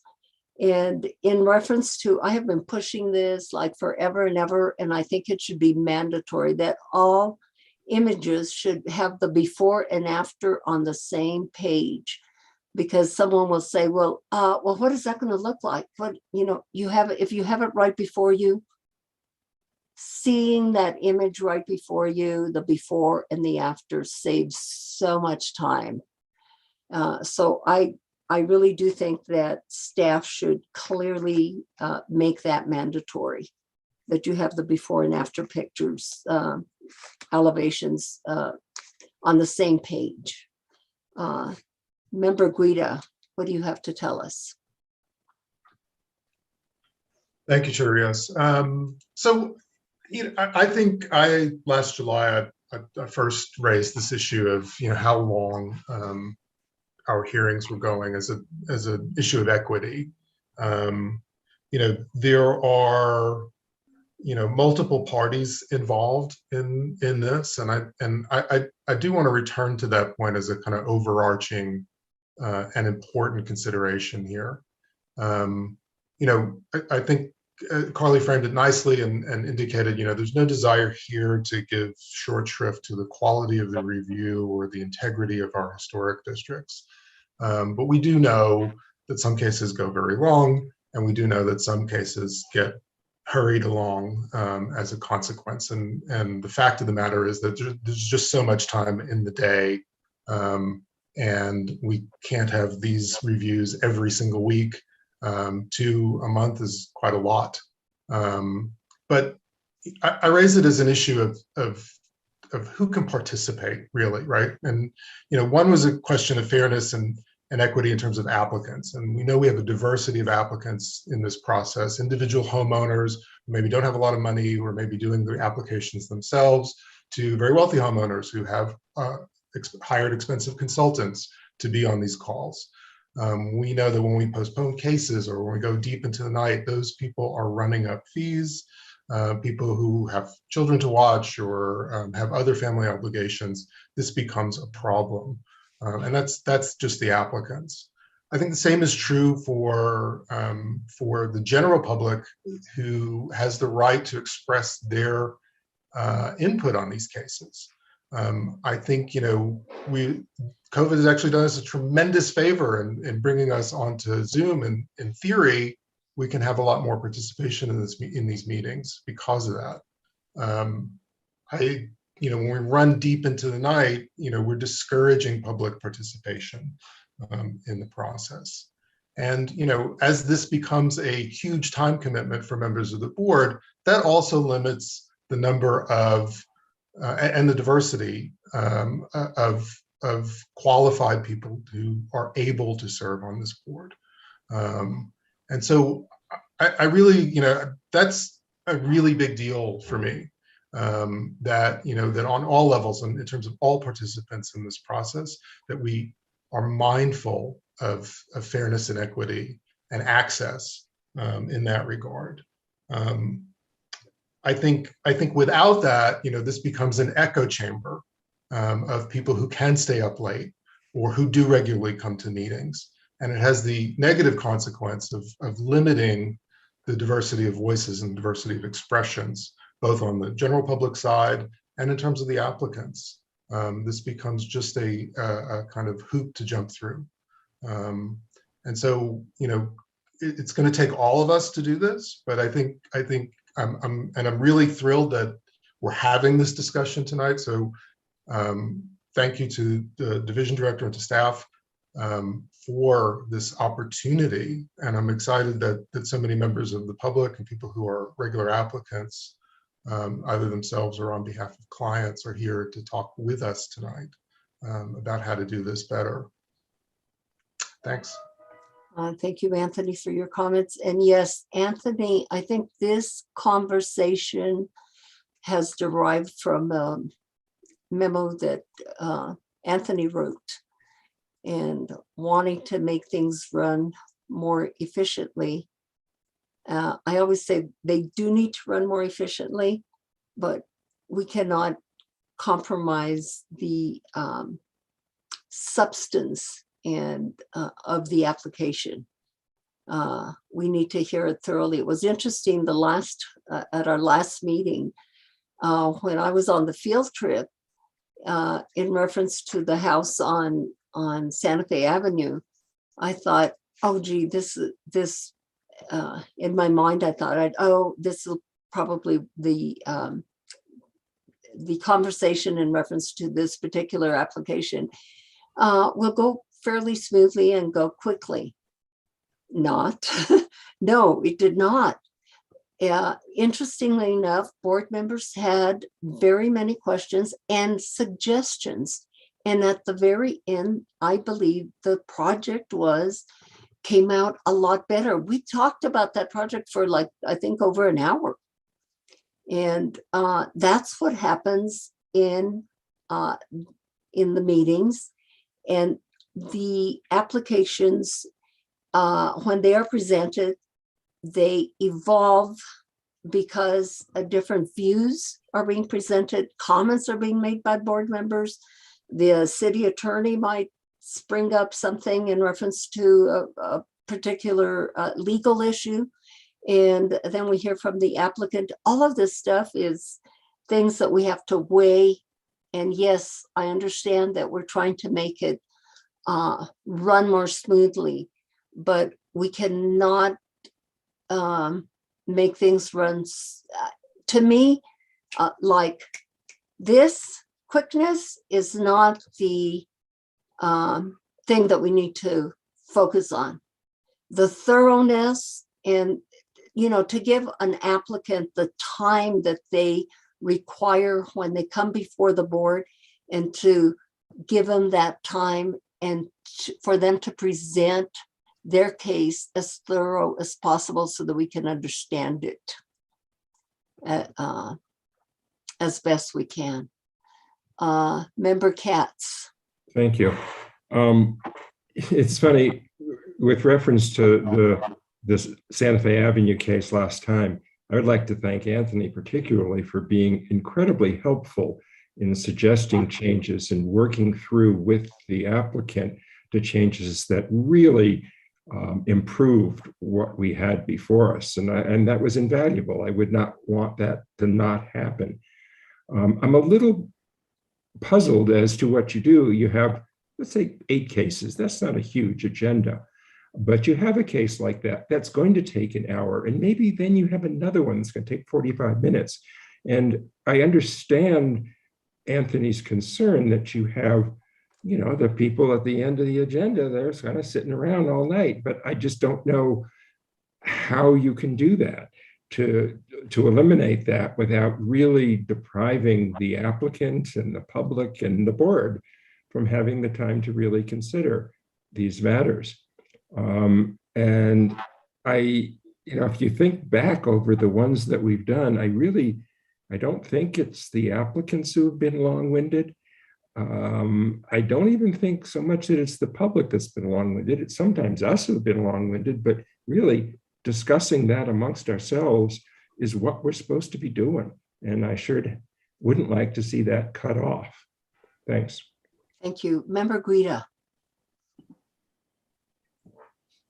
Thank you. And I appreciate the comments here. And I think, just to stress, I do not advocate giving short shrift to any of these cases. And, I think what's at hand here is the opportunity to kind of make sure that the quality of consideration does not drop, but maybe there are things that we can do. And so,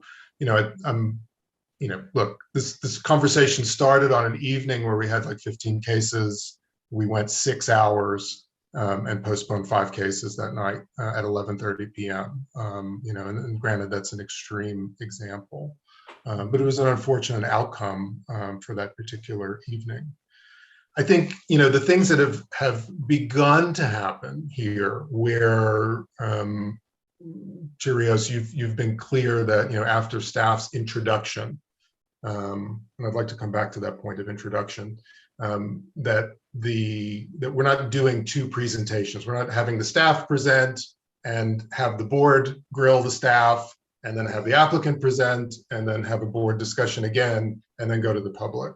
I think that, cutting off comments just after the staff's introduction or limiting those to just clarification questions, I think that's a great new practice that we've taken on and certainly saves a lot of time and repetition in terms of the evening. I think to Frank's earlier point in discussion, there has to be some kind of flexibility too. I think in general we would love to have staff introduce the case, point out the salient issues and why and the basis of their recommendation, and then hopefully move on to an applicant's presentation.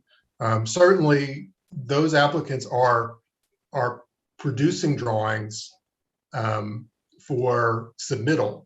Those same documents can be used during a presentation to show us side by side, new and proposed versus existing, and so on. I love the idea of turning it over at that point to applicants. I also recognize that sometimes, if it's a member of the public or somebody who hasn't designed or hired a designer, that it may be in staff's purview to actually then, after the introduction, just present the drawings that were submitted by that particular individual because they're not a designer. And so that might happen sometimes, and we might just kind of skip over, a separate applicant presentation.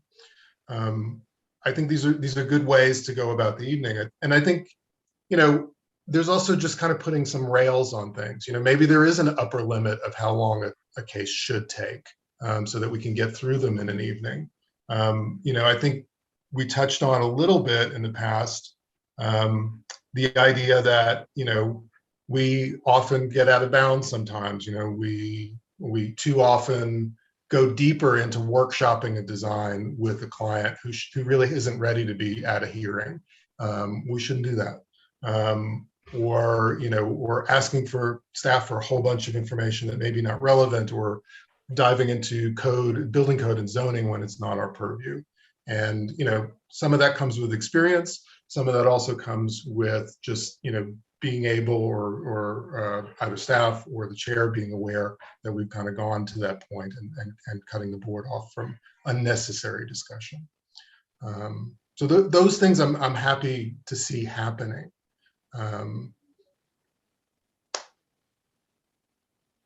Thank you, Member Guida. And I have to echo Frank's compliment.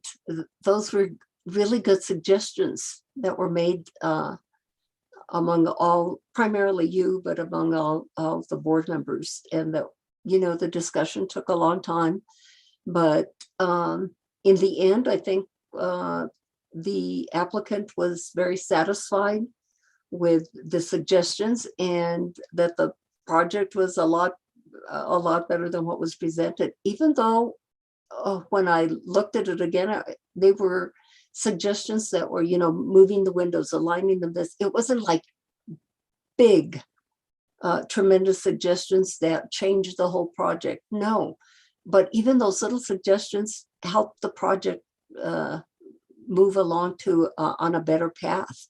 And I think the fact that now that we are allowing it doesn't mean that the staff gives a report, and it doesn't mean that you cannot ask questions of staff, but then I go directly to the applicants so that they can talk to us about the design of the project. And then at that time, I open it for discussion to the applicant primarily, but also if we need a clarification from the board. And so I will try to do my best to conduct the meeting in a better, in a more thorough, efficient way. Because yeah, we do have a lot of cases. And actually the first time that I don't know if you were there, Anthony, you were not at our meeting when we first adopted having the applicant just talk about the design, and that meeting went, I'm not kidding you, maybe it was the type of applications we had that night, but it went quickly. It was a short meeting. I think we were done by 7:30, and we had, I can't remember how many cases we had, but there was a decent amount of cases, and it went quickly.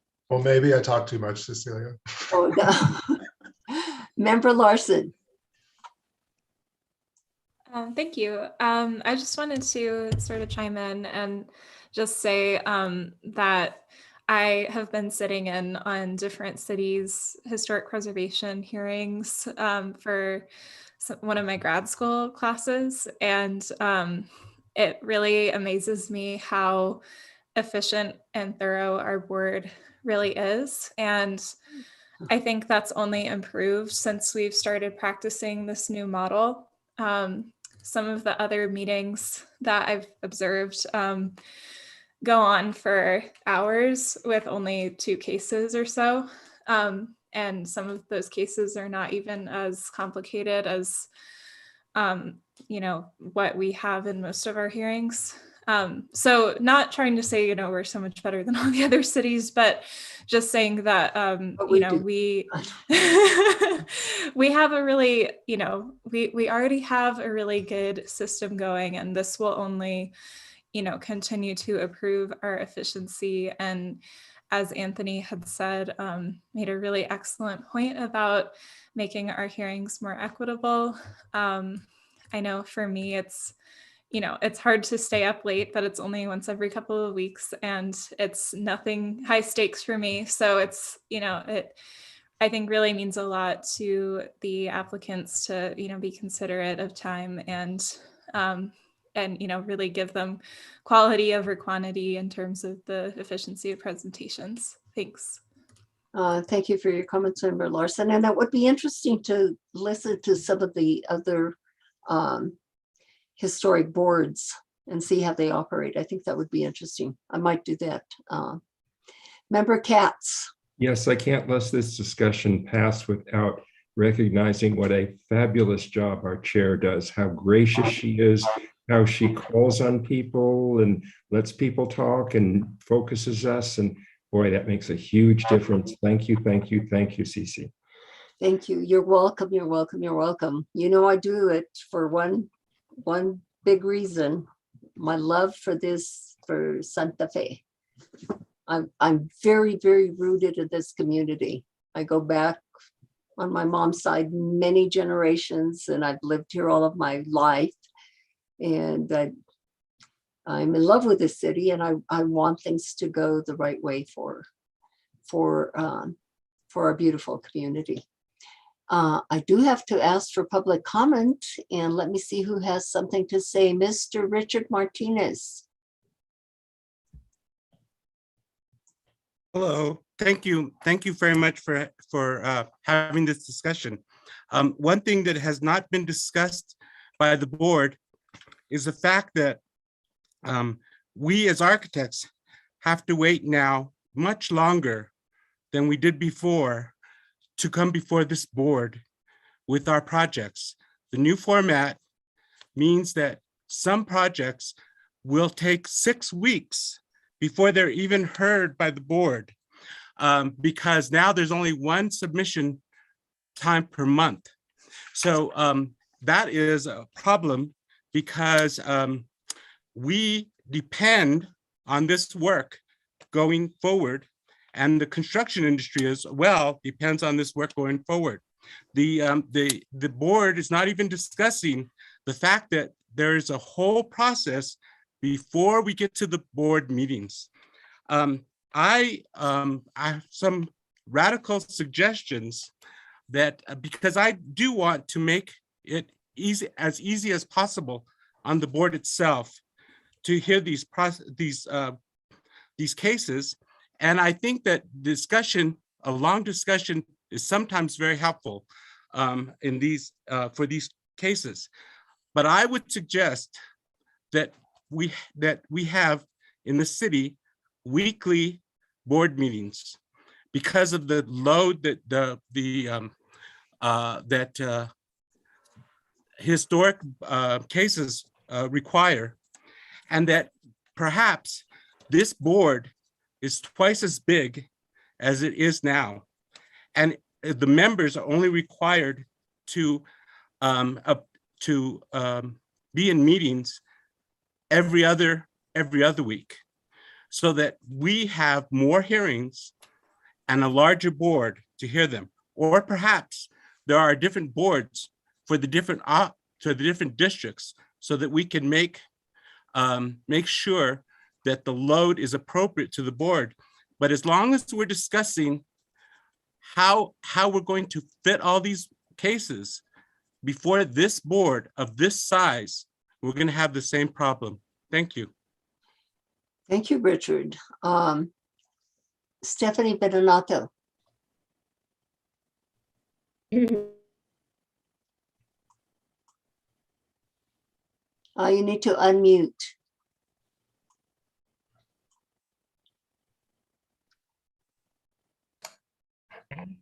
Can you hear me now? Yes. Okay, great.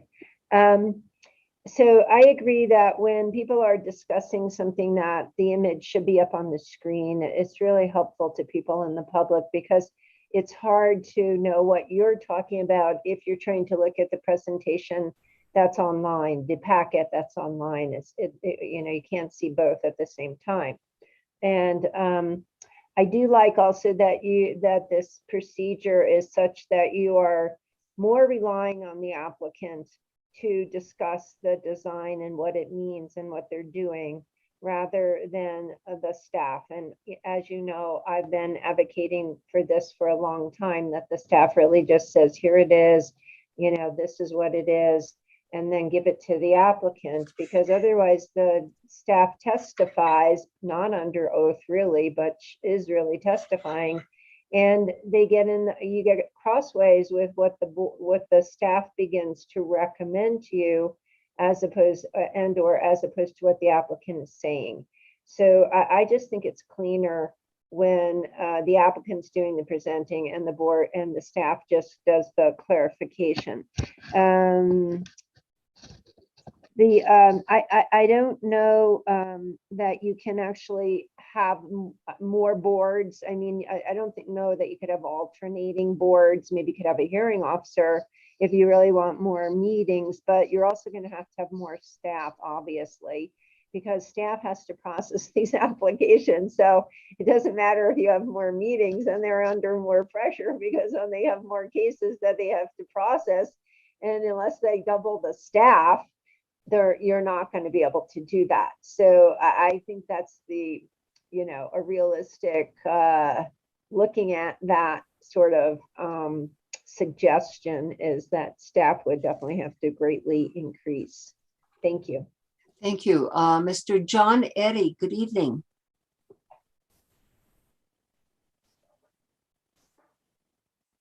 There we go. Thank you. Thank you, Madam Chair, board members. I appreciate the discussion. Really quickly, I just wanted to offer an observation that I don't think that moving really fast and breaking things is in Santa Fe's best interest when it comes to this process. So I'll just leave that there. But I wanted to ask kind of a practical question of staff or of the board. Because of COVID and the restrictions of people getting together, I know also there were some logistical problems with vans and stuff like this, and the field trips were curtailed completely. And now my understanding is that the field trips are enacted again. And first I wanted to ask a question, and then I might have a follow-up observation after I get the answer. But is the entire board going on field trips now? Actually, the 3 people that show up are myself, member Katz, and member Benvenue, and I believe the other people are working, and that is why they cannot go on the field trip. And I don't know if they work for themselves or if they work for someone else. But and we are caravanning. We are not in one van. We are in our own personal cars and following one another to the different sites. I see. Well, I just wanted to state that I feel very strongly that it is an important part of this task that you all have undertaken to take a look at the context of these buildings.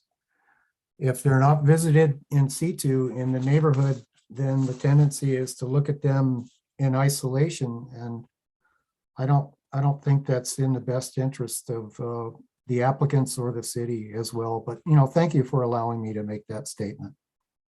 Thank you, John, for making that statement. And I agree with you. The field trips are invaluable because you get to see where the house is located. You get to see the grade. You get to see the surrounding buildings. You get to see the neighborhood. You make an opinion of the streetscape. So you come to the board meeting better prepared. Thank you. Gayla Bechtel. Gayla, what do you have to tell us this evening? Good evening, and Chair Rios and board members. I appreciate this conversation very much, and thank you for letting me, I guess, chime in. As an architect, I go to great lengths to have my drawings be clear and complete, showing both the existing and the proposed. And my frustration comes sometimes when I feel like either the board members haven't understood the drawings, and so they haven't taken the time before the meeting to understand them, or not necessarily my drawings, because I've learned to do 3D drawings, but other people's drawings are often not complete. And so then a lot of time is taken to clarify the actual project and what's proposed and what's existing. And I think it's gotten a lot better, but I do feel like sometimes that is one of my frustrations is that, and I don't know how it works with, if the board doesn't have the packets or what, but I just don't, sometimes I don't understand the questions that come for the applicant and the staff. I'm excited to be able to get to present my projects, though I have to admit that oftentimes I feel like the drawings, again, should speak mostly for themselves. And as John commented, once you see them in context, it seems, it would seem clear, I suppose. And then I guess I would like to echo Richard's, I don't know, dismay that we only have one deadline per month. And that puts me in a very difficult position sometimes with my clients.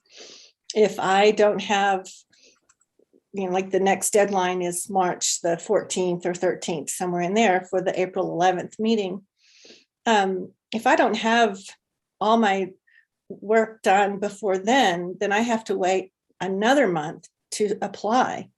And that's too long. I mean, I already am, you're hearing my 2 cases in March that I submitted in January, because again, staff, not again, but staff was not able, the workload was too heavy.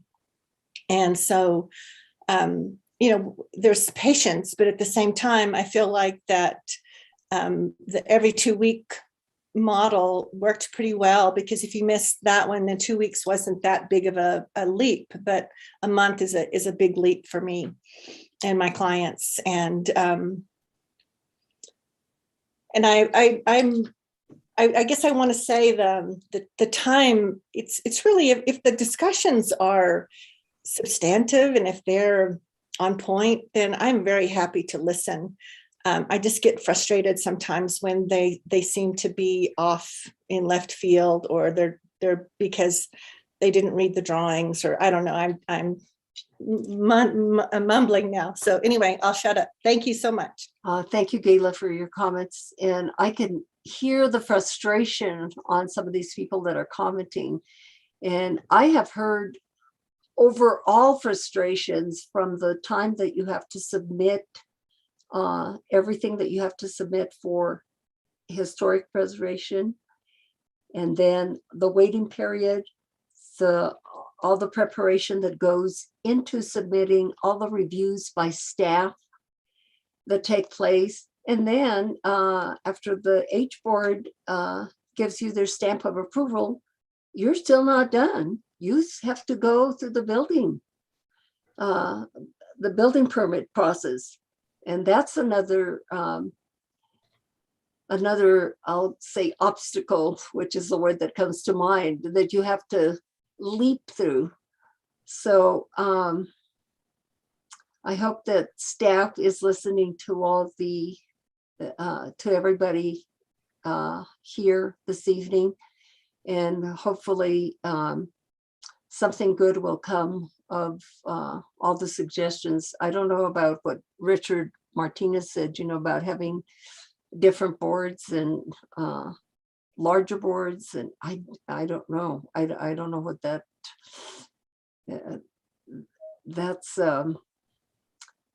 that was something interesting that I'd have to digest. I don't know. But anyway, we have a person named Strongwater. Can you hear me? Yes, I can. Okay. I'm Daniel Strongwater. Mr. Strongwater, thank you for taking the time to discuss this. I agree with everybody that this is quite an important topic, and will very briefly echo the frustrations with a very, very long period of between applying and getting the board to see my project. I just went through a particularly egregious numerous month delay trying to get through a PZR where nobody really knew where to direct me, and city staff had not been through that process before in regards to, excuse me, the floodplain administrator really was at a loss for numerous weeks waiting for responses to be able to move forward with that. So again, hope staff is hearing that, and that PZR process could get some additional refinement. My project is, for reference, first went to staff in maybe September, October of last year, and will be up in late March.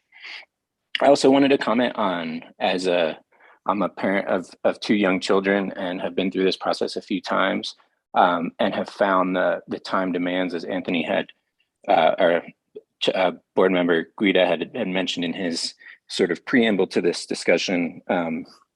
It's quite a difficult time slot to make work with little kids who need to go to sleep and eat dinner and all of the home chaos at night. I agree that Zoom has dramatically improved the process, but a couple of suggestions that I hope the board and staff might consider. It would be very, very helpful to ensure that at all times, no matter what, there is some indication on screen of where in the agenda process we are. Oftentimes I'll have a chance to peek at the screen, but can't stay glued to it. And there have been times where I have no idea where we are in the agenda and I just can't have a sense of whether I need to be there or I don't. And so that would be a dramatic improvement.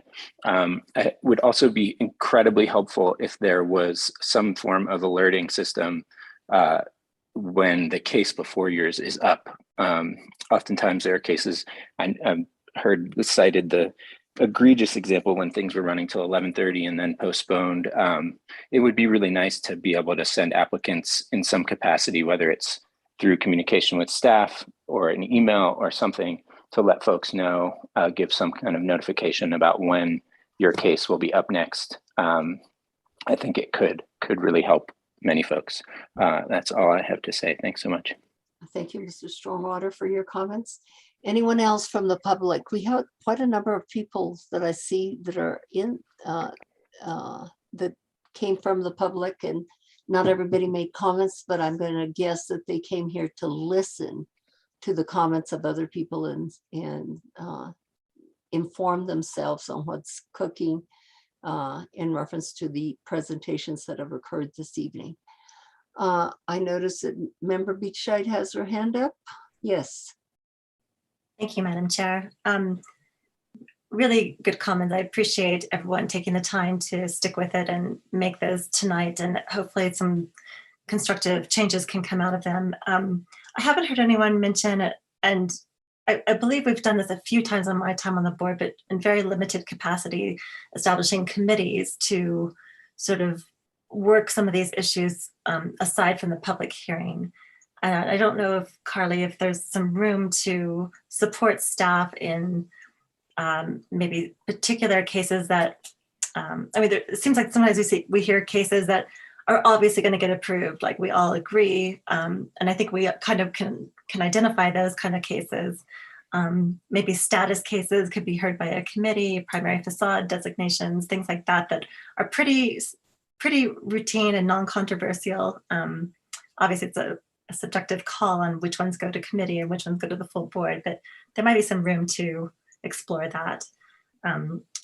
I totally understand the hardship and placed on the architects and also the homeowners who might have an application pending and have retained vendors to do the work and don't want to lose them, and they're paying them during this wait. And that is a real issue for our community members who have a project pending with us. We have to solve that somehow. I'm all for getting the meetings. I'm supportive of increasing the efficiency of the meetings, but I think there's a lot of work that happens outside of these meetings that obviously is frustrating to applicants that perhaps the board members could assist with in some way. During the meetings, we could explore sort of like a timekeeping clock or person, like one of us could say like, look, we've been talking about this for half an hour. We need to like either postpone it, send it to a committee, move on. Those sorts of things might help us, because I think we kind of lose track of time. We all know we're going to sit here for hours on Tuesday nights. The applicants are probably hoping to not do that, right? So with respect to staff presentations, I agree that we should not hear like unnecessary details about a project or something that's already presented in the drawings, but I am interested to hear from staff who are the experts on the code, their code interpretation, especially related to exception criteria and things that require some interpretation. So I think that should be the highlight of those reports, if possible, like the basis for the recommendation and how the code applies in this case, if it's requires any sort of interpretation or application that's not straightforward. I think that's all I had to say, right? Oh, I wanted to just maybe add on to Cecilia what you said about the field trips. I totally agree that those are super useful, and ideally we would be able to see every property.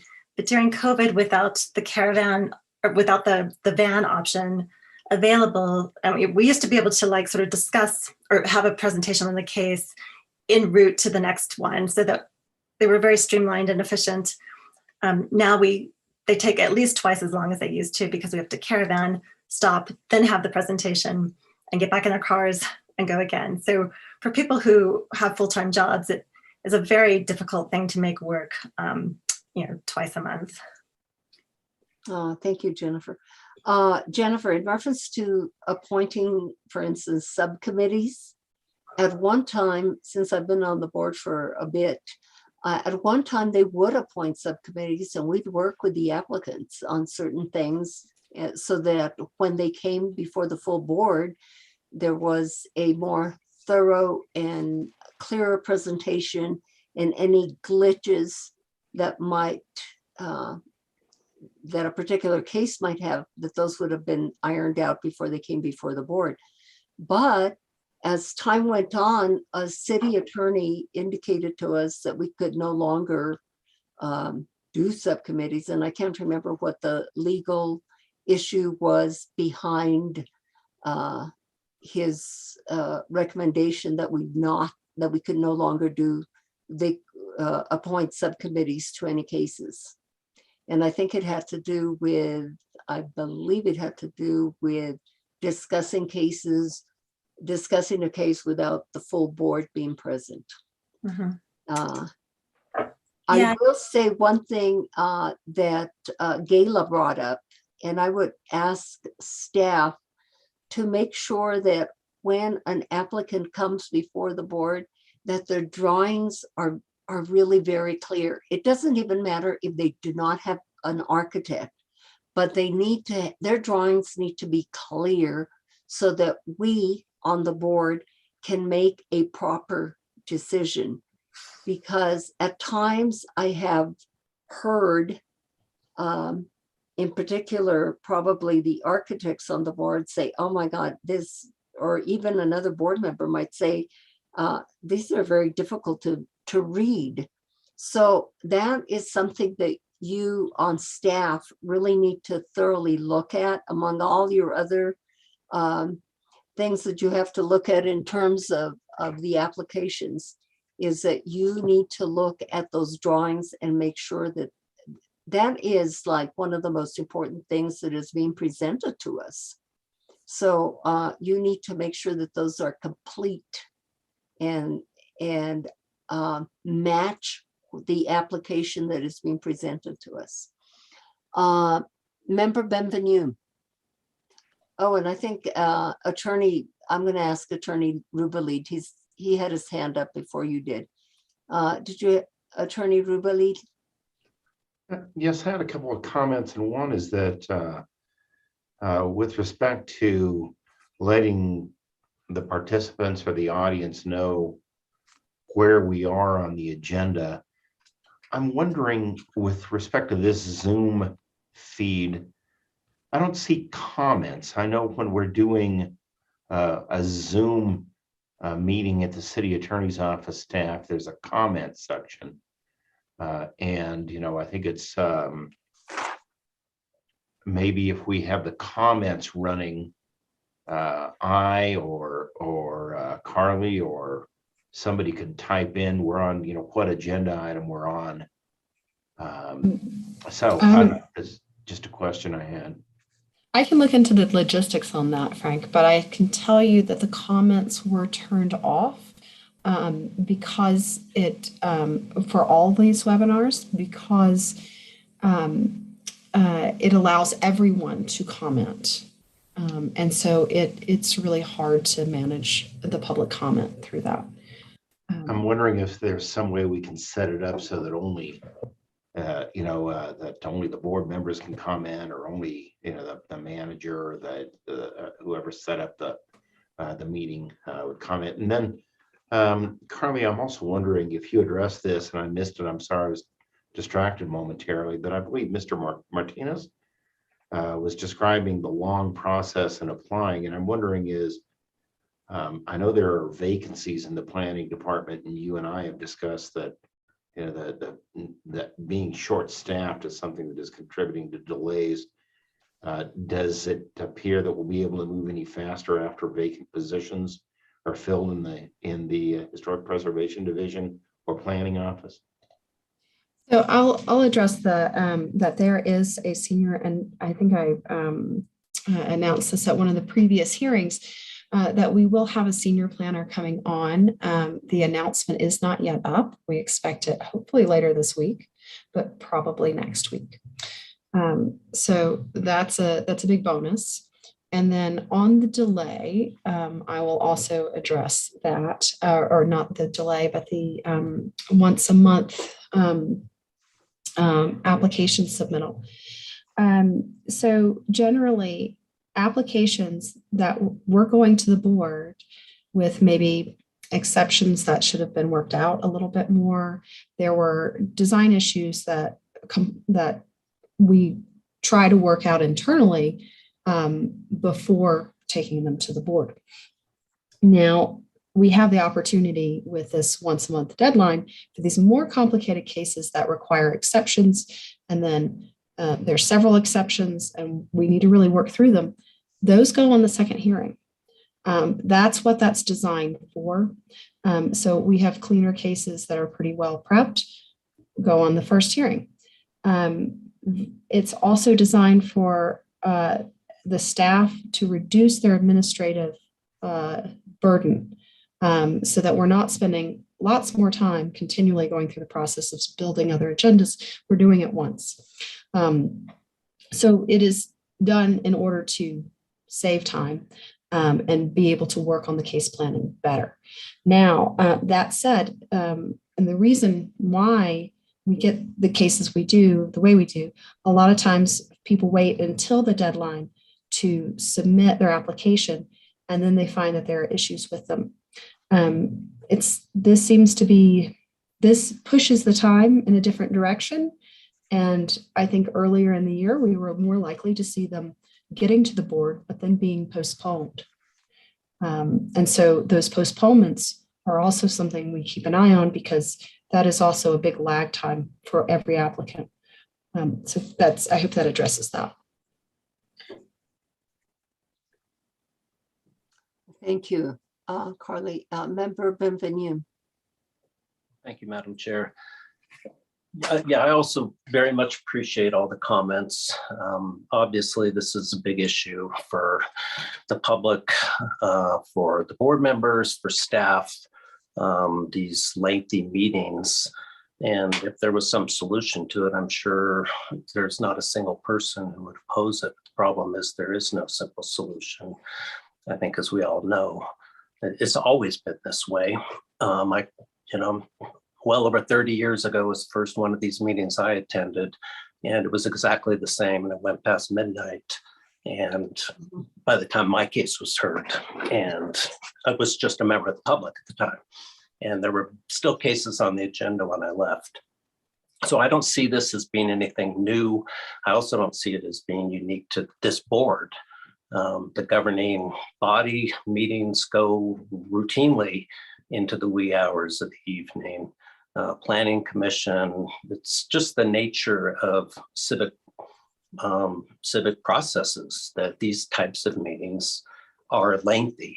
And the H board is not only an important board, but it's also a quasi-judicial body, which adds another element to it, which is we're acting as judges in these cases, not just determining what our opinion is on a particular matter that might come before us.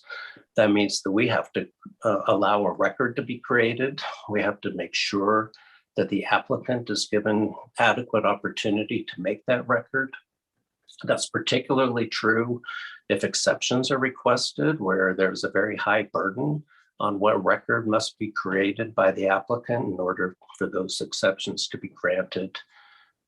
We have 7 individual board members, each of which has to make an individual decision and is entitled to and expected to, and in my opinion, has a duty to ensure that they have an adequate understanding of the factual circumstances before them. And that's going to involve asking questions for clarification. It's going to involve listening to the other board members and the applicant. It may involve seeking guidance from staff. It often requires seeking guidance from the city attorney.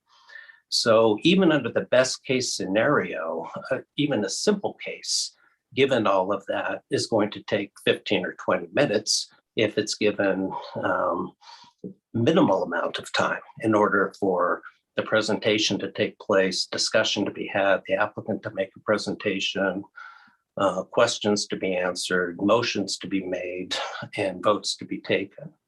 And we don't get that many simple cases.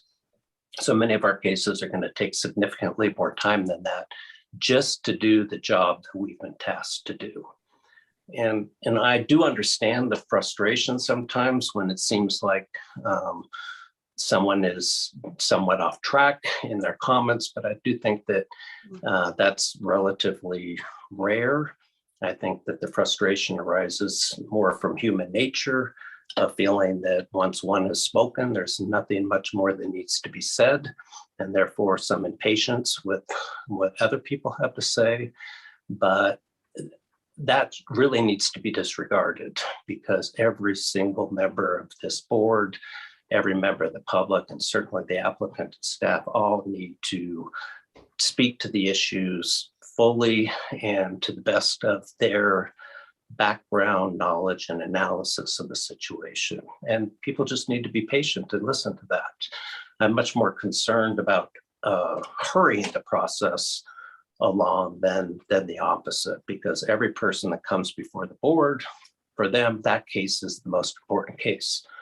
And they need to be heard for however long it takes. And we can't rush a case because there are a lot of matters on the agenda, because that certainly would mean that we're not being equitable, because we're giving less attention to cases just by virtue of the happenstance that there happen to be a number of them on the agenda or where they fall on the agenda. So I think for all those reasons, I would say that I really feel that it's quintessentially responsibility of the board chair to determine the flow of discussion, not other members of the board. So I do object to the idea that other board members should decide or even suggest that a discussion should come to an end. That's, to me, the chair's responsibility, and solely the chair's responsibility. And as Member Katz indicated, I think the chair does an exemplary job in that regard, to keep the discussion on track, and yet at the same time provide a full opportunity for everyone to be heard. So I just think that we're stuck between two conflicting demands, both of which we have to give full respect to. One is every single case needs to be heard fully and fairly, which requires time, and a competing demand that people need to get their cases on the agenda so they can move forward with their projects. And that means we're going to get a lot of cases on our agenda because we want them to be heard. If, you know, an easy solution would just be to delay cases so that we only have 3 or 4 on the agenda and we'd only be here for an hour or 2. But we do need to get these cases heard, and sometimes that's going to mean we have 10 or 12 items, and that means that we're going to go till 11 o'clock. And it's unfortunate when you're on the tail end of that if you're an applicant, but I think that is the price that has to be paid for getting cases heard, which is equally important to applicants. The only other comment I would make is that I agree with the idea that it would be nice to give some method to, if there was some method we could implement to give applicants some sense as to where they stand on the agenda and when their case might be heard. I know that's very difficult to do, but in cases that I can recall sitting in on in years past, all the regular applicants would look where they were on the agenda and then go out to dinner when they saw they were number 8, and they would show up when they were expecting their case to be heard, and we're often getting a phone call from someone in the room. And if there was some way to do that, I think that would be helpful to help people manage their time when their case may not be heard for 3 or 4 hours. Thank you for the opportunity to comment. Oh, wow. Those were really good comments, Member Benvenue. Thank you very much. Member Guida. Thank you, Madam Chair. I'm really encouraged by a lot of the comments and suggestions that we've heard tonight, both from board members and from members of the public and regular applicants to our process. And I'm happy that the board is talking about them, and I'm appreciative to you and to the division manager for being open to this discussion. I do think it's an important one to have. I wouldn't agree with Member Benvenue that, we're between a rock and a hard place and this is just the way things are. I think we've seen in the last 2 years that there has been a change in how we do cases, right? We've adapted to Zoom, and that has had certain benefits, and there have been certain negatives to that as well. But we know that, where I would suspect that we're not going to just go back to the way things were before. We're going to have some lessons learned and some techniques that come out of this that we'll move forward with. And I think that understanding of context is a very important aspect of this discussion. That the world is not as it was 20 or 30 years ago, that we have different technology, and that we also have a different set of standards by which we should be performing in the public sphere. The idea that that folks should be able to attend these meetings without undue expense, without significant interruption in their family life, I think is a point that's been made several times tonight by members of the public and applicants, and I think it's a really good one. There was the discussion of the board's time. I mean, this is an all-volunteer board. We want qualified people and the right expertise on this board. There was the discussion of field trips. Yes, some of us work, some of us do not. Some of us aren't full-time employed, or some of us work for themselves.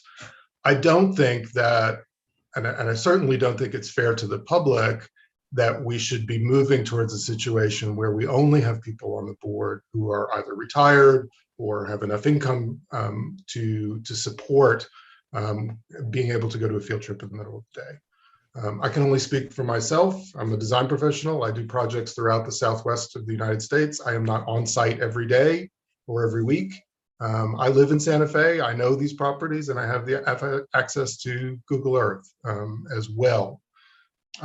So there are different circumstances today than there have been before, and I would advocate for embracing those in the name of diversity and equity on this board, and in service of fairness to the public. I think an important part of this as well is the partnership that we have with staff.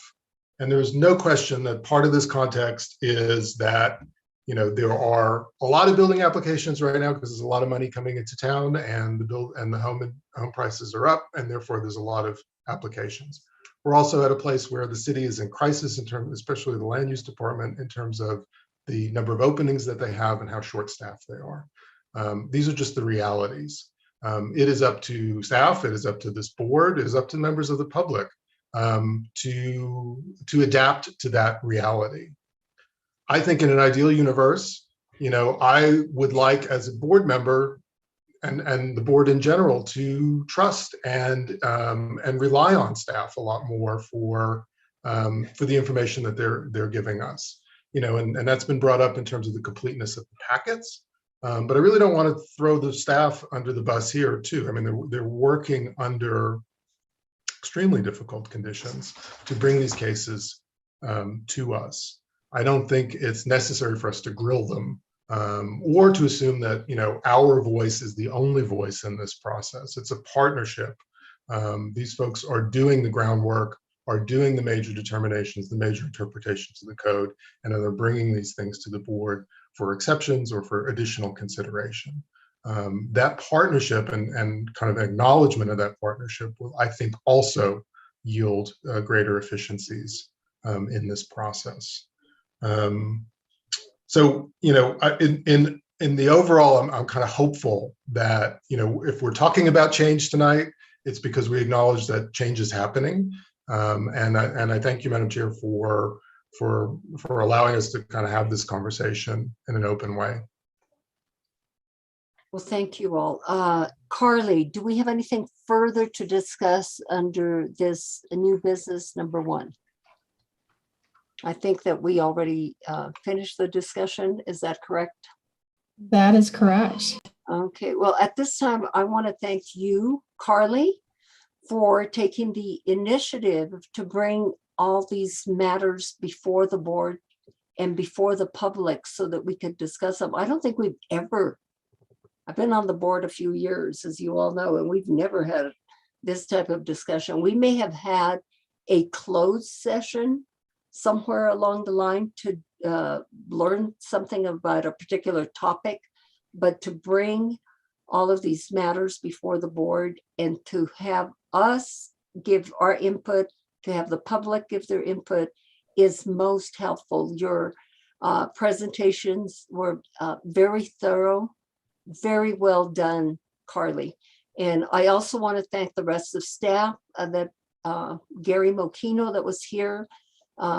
He's an expert in reference to all the red tagging and the violations and all that stuff.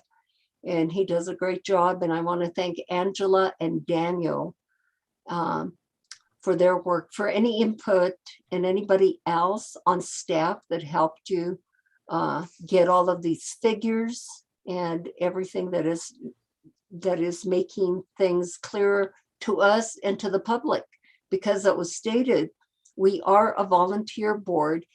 And as Member Larson stated, that she had seen other boards the way they do their business, and that we are an extremely thorough board. I am extremely proud of everyone, every member on this board, because they want to be on this board. They take their positions, their work here on this board seriously. They do their homework. They articulate well. We've got great members. And so pat yourselves on the back, because you do a very excellent job and you're all volunteers. And Mr. Rubalid, you also, I thank you for your work and also for coming on the field trips. Not very many city attorneys came on the field trips with us. Well, Teresa did, I think. Oh yeah, and Sally, sorry, Sally, sorry, Teresa, you did come on the field trips, but glad that you're doing that. I hope that from all the suggestions that were heard this evening, I hope that some good comes out of this. And I hope that we do move in the right direction. I think that we will. I will try to do my best as the chair to be more cognizant of the process, and I will pound my gavel and not let you speak any further than I think you're going, when I think you're going too far. You know, you talkative people, not really. That's what the beauty of this board is, actually, that you guys really take everything seriously and that you are thorough. As John said, you know, we're a quasi-judicial board. We are giving an applicant, we are giving them a direction, not only a direction, John, help me, what's the word that I want? We are giving them not just our opinion, we are giving them a judgment. A judgment, see, that's why we have him on the board. And we have another lawyer on the board too, Mr. Katz. So anyway, so seriously, I do want to thank everybody that's involved in the process, and not to forget the public. Santa Fe has an involved community, and I love that, because without the community, then you don't have a true balance. So thank you, everyone that commented from the public and those of you that were in attendance from the public.